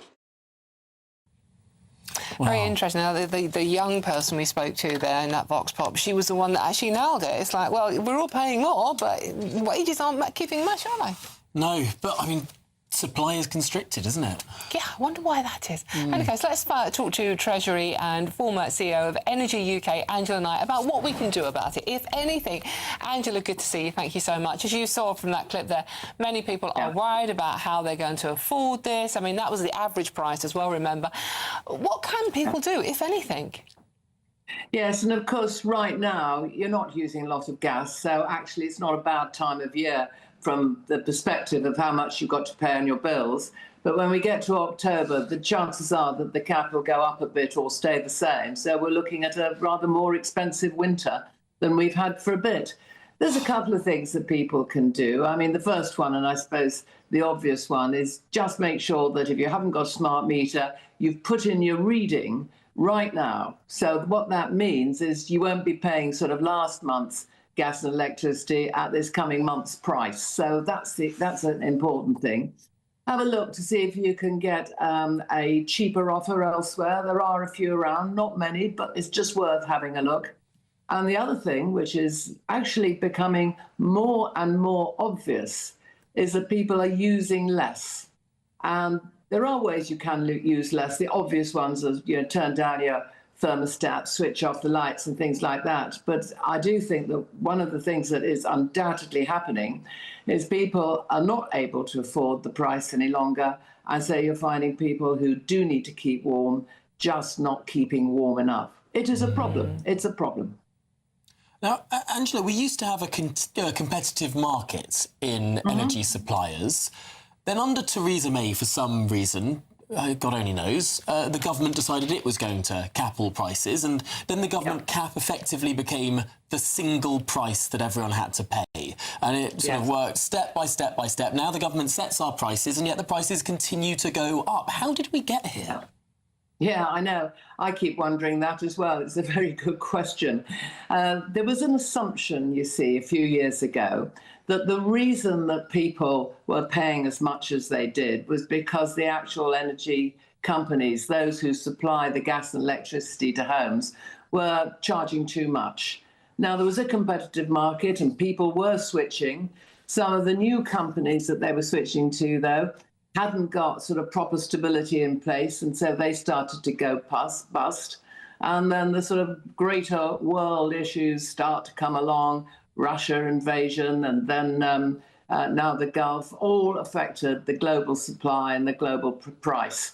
So there's a number of pieces in this jigsaw, which is resulting in the situation where we are today, which is back with a few big companies, not quite the same as there were 10 years ago, but a handful of big companies, constraints in the supply of gas, and of course, particularly with electricity, increasing prices due to the net zero push that is underway under, in my view, a ridiculously short timetable. I mean, if you just look at your electricity bill, the actual amount of your electricity bill, that's electricity, is only about a third now.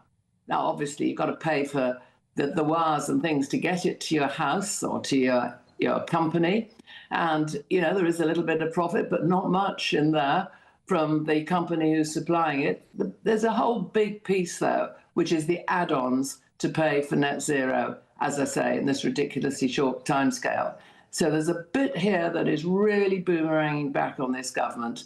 And it says to me, as I've said before on this programme, get a grip on the energy policy so it stops hitting everybody in the pockets.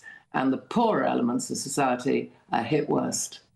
Yeah, indeed. And Angela, just quickly and finally, obviously we are in the summer now, it's warm, so people aren't particularly going to sort of like really suffer from the cold. Yeah. But can you just give a bit of advice to people that are, with the winter coming on, not we'd be here before we know it, what people can do? I mean, you know, not to panic, and there is help out there. Well, there is. And there's a number of different pots which you can go to for help. I mean, one thing that people should do straight away if they're on low incomes is let their supplier know, for heaven's sake, because the suppliers do have a responsibility. They don't want to increase it, you know, debt and all the problems either. So there's a commercial interest in the supplier making sure that it is as affordable as it possibly can. So let them know.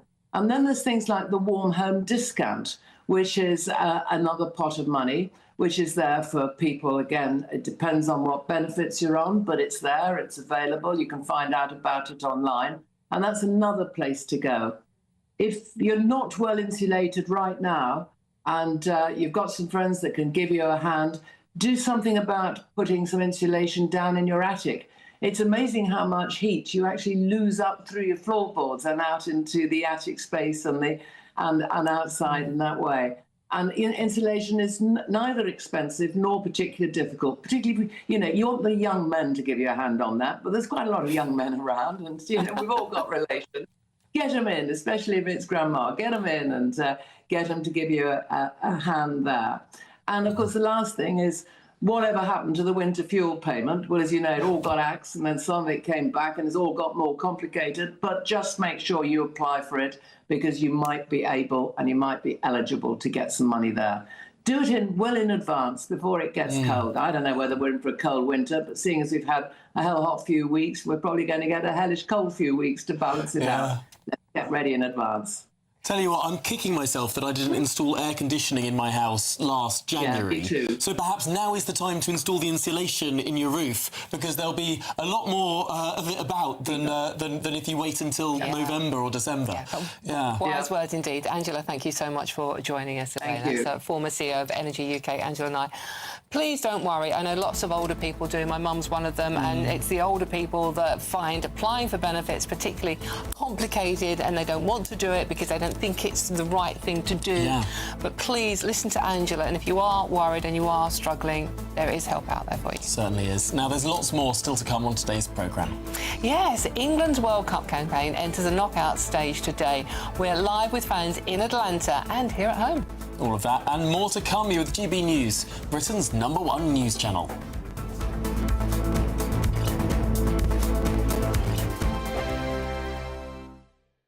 Hello, welcome to your latest weather update from the Met Office here on GB News. A fine day by and large today. There will be some wet weather coming into western Scotland, the west of Northern Ireland later on.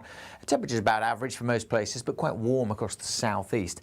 High pressure edging in from the south, but low pressure also pushing in across the north, and that will bring the rain, just patchy rain initially, spreading its way into Northern Ireland, then into the west coast of Scotland. 1 or 2 showers possible ahead of that, particularly across Scotland. The odd shower elsewhere is just about possible, especially for East Anglia, but most of England and Wales dry with a mixture of cloudy skies and some sunshine. And when the sun's out, temperatures getting up to 25, 26 across the southeast. Otherwise, fairly close to average for the time of year. There's the rain edging its way in further north, but generally staying fine. A pretty good evening. The cloud melting away further this evening over South Wales and southwest England. As I said, small chance of a shower over eastern England, but certainly turning pretty damp across Northern Ireland and western Scotland. Not just the rain, but the winds also picking up. That area of low pressure bringing some gusty conditions into the west coast of Scotland by this evening time, and that rain fairly extensive through this evening over Scotland and Northern Ireland too. It will then spread into northern England during this evening, so some rain turning up in North Wales as well, and gradually spreading further south through the early hours. Much of East Anglia in the southeast though likely to stay dry, and it turns drier across Scotland and Northern Ireland. But gusty and blustery temperatures will hold up in the south. Got a warm night here, 16, 17 the low, whereas further north things turning fresher, and certainly a fresh, gusty, blustery start to Thursday. Haven't seen lively winds for a while. They'll gradually ease down through the day, but it stays windy across Shetland. Some showery rain across the south initially. That should clear through, and then many places turning sunnier by the time we get to the afternoon. Just 1 or 2 scattered showers in northern Scotland. Again, quite warm in the southeast. Thank you, Britain, for the thousands of you who are becoming friends of GB News every week. You're not only watching and listening to our programmes, you're becoming part of them too.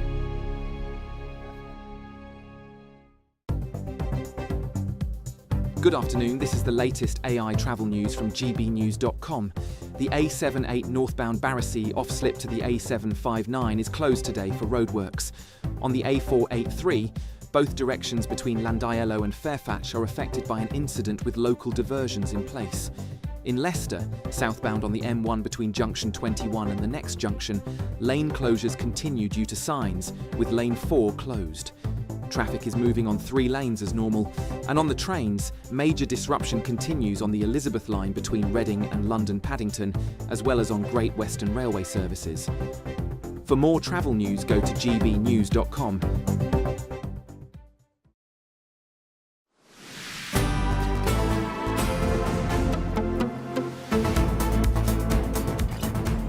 Well, there's lots more coming up on today's programme. And indeed, we're going to get straight to it. Yes, England are preparing to play the Democratic Republic of Congo today for a last place, or indeed for any place at all, in the knockout last 16.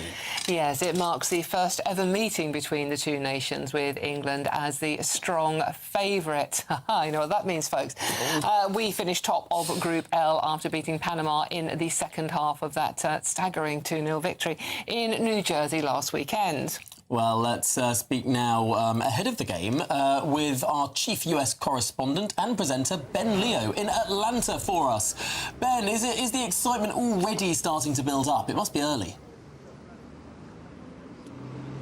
Yeah, good afternoon to you both. Well, good morning from a very balmy and sticky Atlanta. It is quite early. I think it's nearly 9 in the morning, but we're outside one of the famous pubs here called the Hudson Grill, which is host last night to lots of England fans getting themselves ready for today's last 32 clash against the Democratic Republic of Congo. Before I go and speak to some fans, these were the scenes here last night when a Congolese football supporter led a conga with loads of England fans. Take a look. Let's go to the Congo.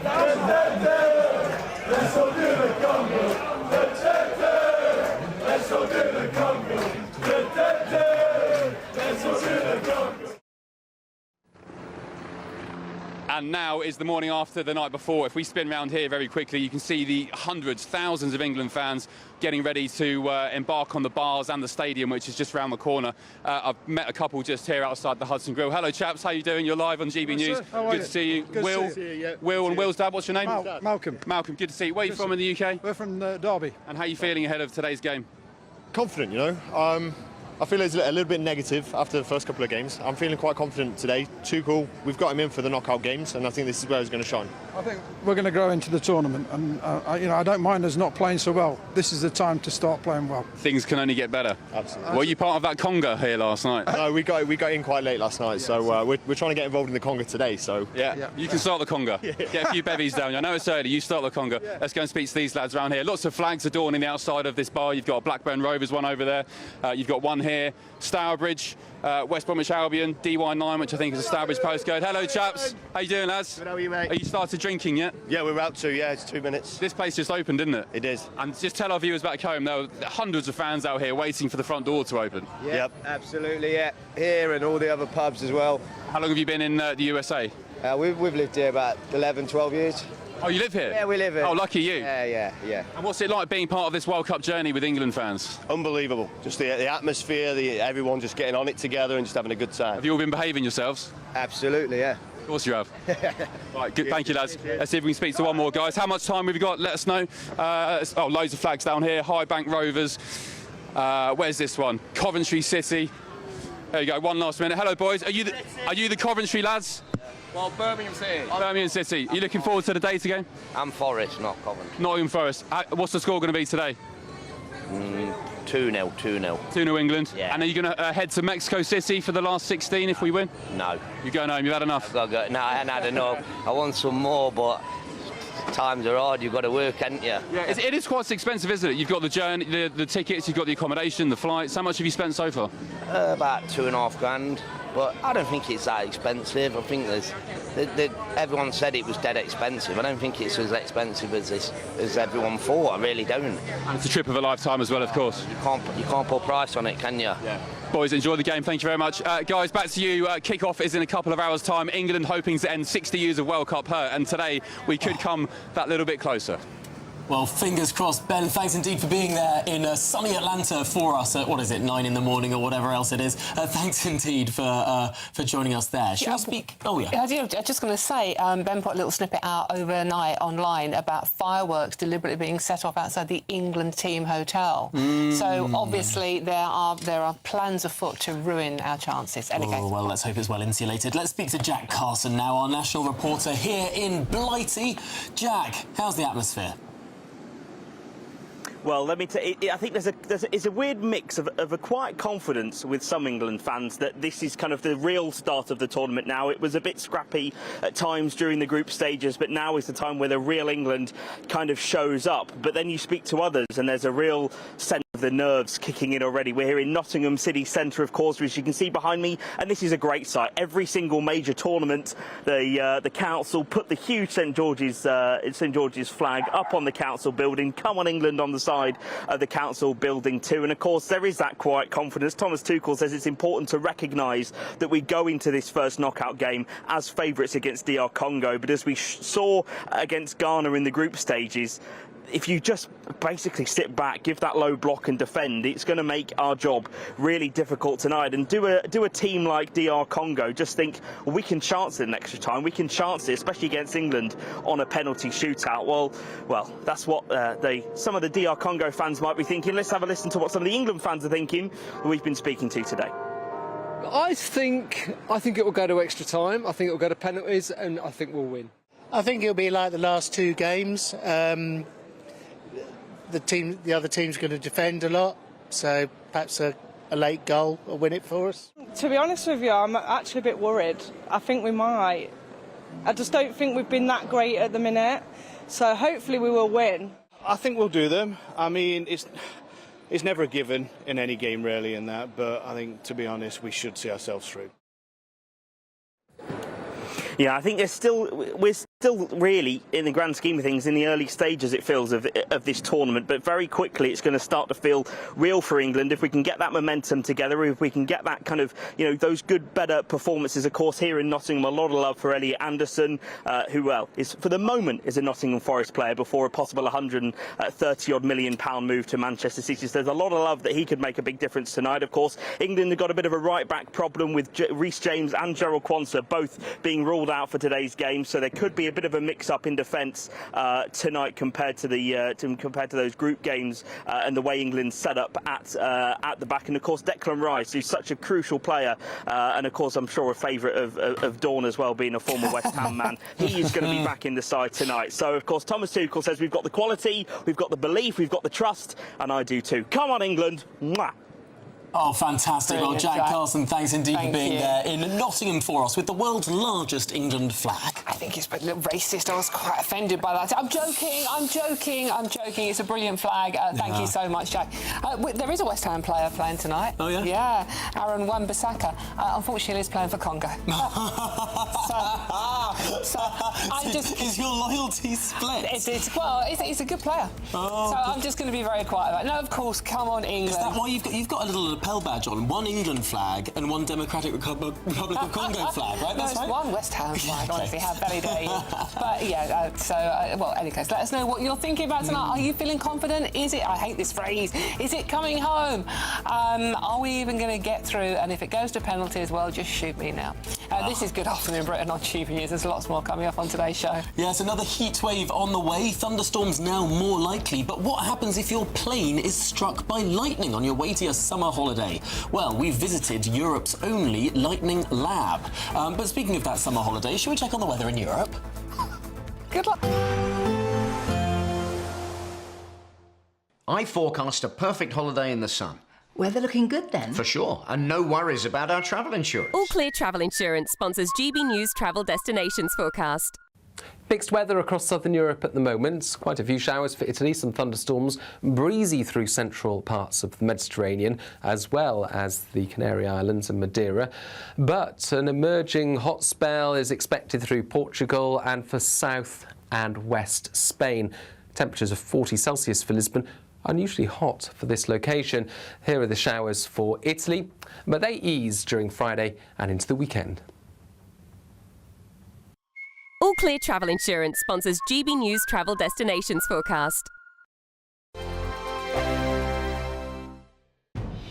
Good afternoon, Britain. Weekdays from midday. Yeah, Cameron, Miriam, it's certainly feeling hot here today, 30 degrees, and it's only going to get hotter, of course, across the country. Many people feeling the heat as well. Those red weather warnings for extreme heat in place, saying that this heat could even cause a risk to life, urging people to take precautions. But spare a thought for people working in this heat, particularly those in kitchens. We can't come to the beach without a fish and chip shop. This is the Modern World Fish and Chip Shop in Brighton, and Ibram runs it. Ibram, just how hot is it inside your kitchen today? It's an absolute scorcher, actually. It's okay. We're just about coping. We're taking precautions. We reduced one fry from 2 fries. We're down to 1.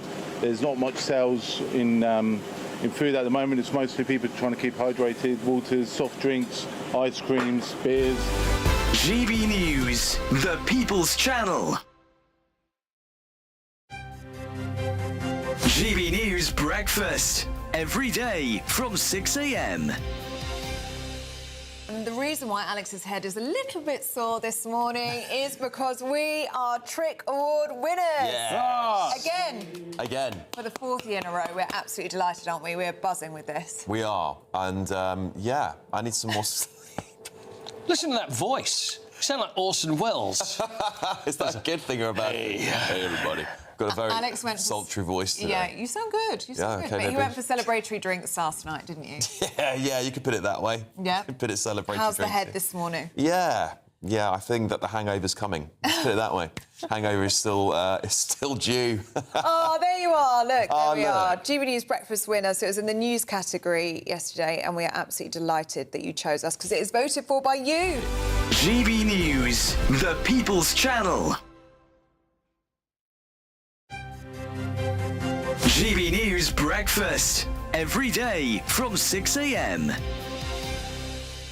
Well, that is the question. Good morning to you both. It is very hot. Right now it's 25 degrees. Ordinarily, it might be this temperature about midday, but no, it's 8 o'clock in the morning. It's 25 degrees and temperatures set to soar throughout the day into the mid-30s. If it gets higher than 35.1 degree today, then today will be the hottest day of the year. Many people forecasting that we could reach that threshold today. So that's one to look out for. But as you can see, many people keeping cool today. Somebody's here in the water. We've got people out to sea swimming as well, and many on the shoreline enjoying this hot weather, including John here. I can speak to now. John, thanks for joining us this morning on GB News. Have you been in the sea yet? How are you keeping cool?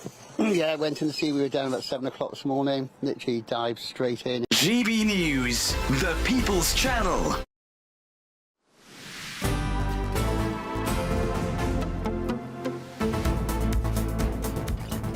Good afternoon, Britain. Now, could your plane be hit by lightning while travelling to your summer holiday? Well, GB News reporter Meg Cope visited a laboratory where lightning is created on demand to help to protect everything from planes to power lines.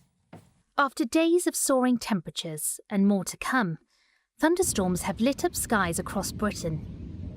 But while the displays may look spectacular, they'll also leave many holidaymakers wondering what happens if lightning strikes your plane.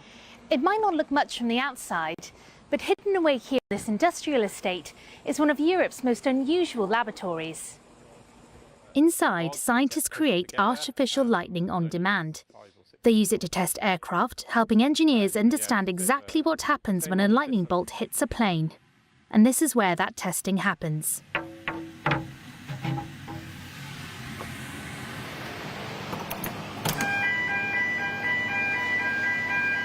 Three, two, one.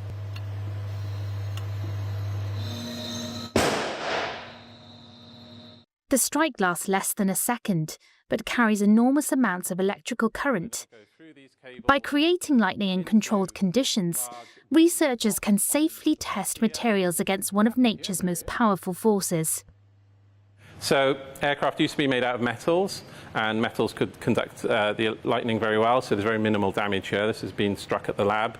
But aircraft are now made out of carbon composites, and the way that we protect them is by placing a copper mesh just underneath the plate. This is a worst case scenario strike, and it hasn't gone through the material, and this is the stuff that we've been researching on to make sure that aircraft are safe. This demonstration shows what happens when lightning hits an aircraft. Rather than passing through the cabin, the electrical current travels safely around the aircraft's outer skin before leaving through the tail. As Britain experiences more summer thunderstorms, the work happening here couldn't be more relevant. Whether it's protecting aircraft or the infrastructure we rely on every day, these scientists here are helping make sure the next lightning strike is one we're prepared for. Meg Cope, GB News, Cardiff. Well, big thanks to Meg in Cardiff for that. But here in England, we're cheering on Team England. Don't go anywhere. Martin's up next. England.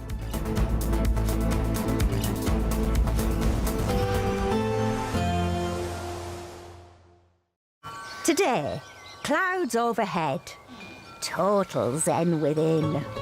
Box Solar sponsors the weather on GB News.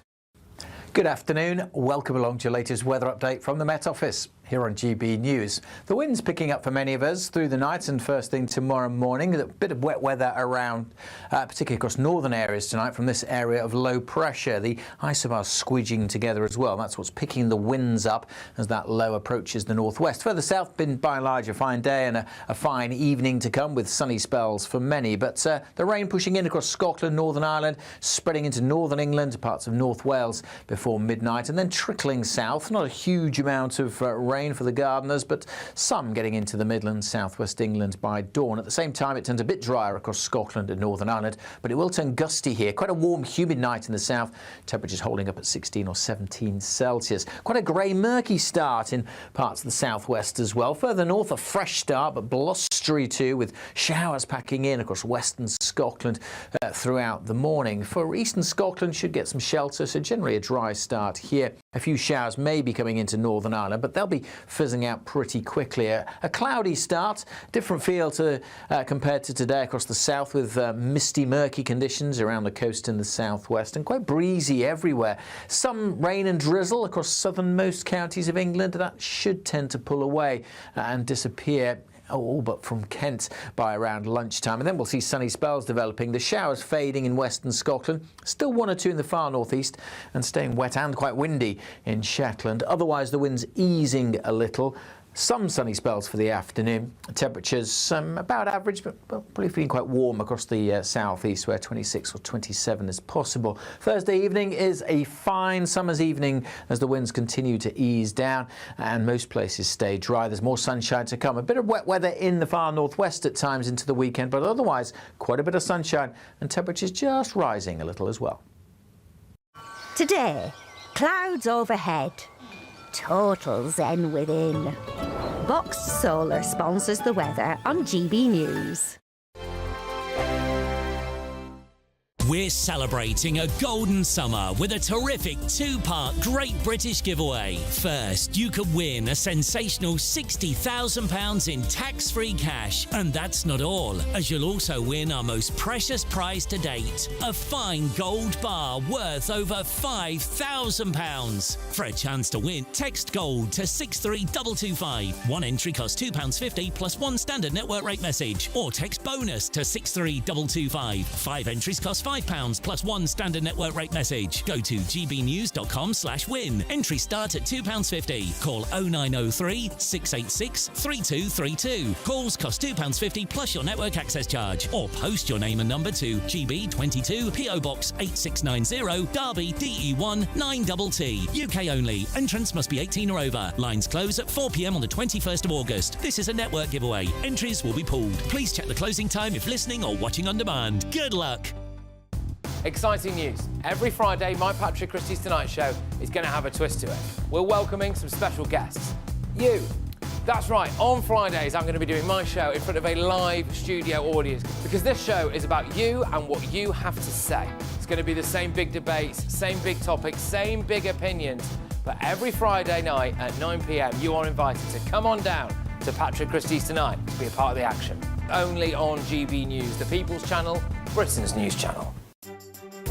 Some people enjoy lazy Sunday mornings, but not me. What's the truth of the matter? So that's a very live question. Would you support him if he waters down these plans? Before the spin sets in, I'll be getting to the truth. This is personal. No soft questions, no easy answers. It's one thing if the state has rules in this country. It's another thing whether the police and others actually police them. Setting the agenda and holding those in power to account. You can't really blame her if the system is set up this way. You will not want to miss it, trust me.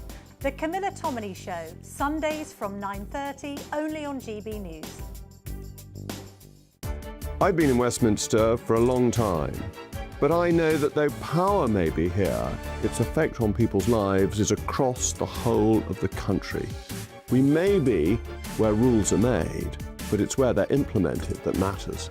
Join me, Jacob Rees-Mogg, for forthright and frank discussion on where Britain has come from, where it's going, and where it will end up. That's State of the Nation, Monday to Thursday, 8 to 9 o'clock. Vox Populi, Vox Dei. As soon as it hits 11 and the headlines come in, the late edition brings you the breaking news from all the front pages. Because the news is going to happen. So get a head start today. Patrick Christie's Tonight, late edition. Alex Armstrong Tonight, late edition. From 11 o'clock every night. Only on GB News, the People's Channel, Britain's news channel.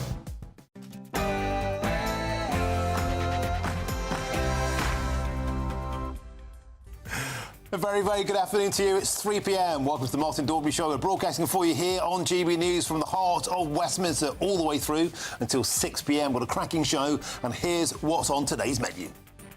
The Minister is really serious about protecting young women and girls. Does he agree with me and Reform UK that every single illegal migrant coming to this country should be detained, not allowed to claim asylum and then deported? Yeah.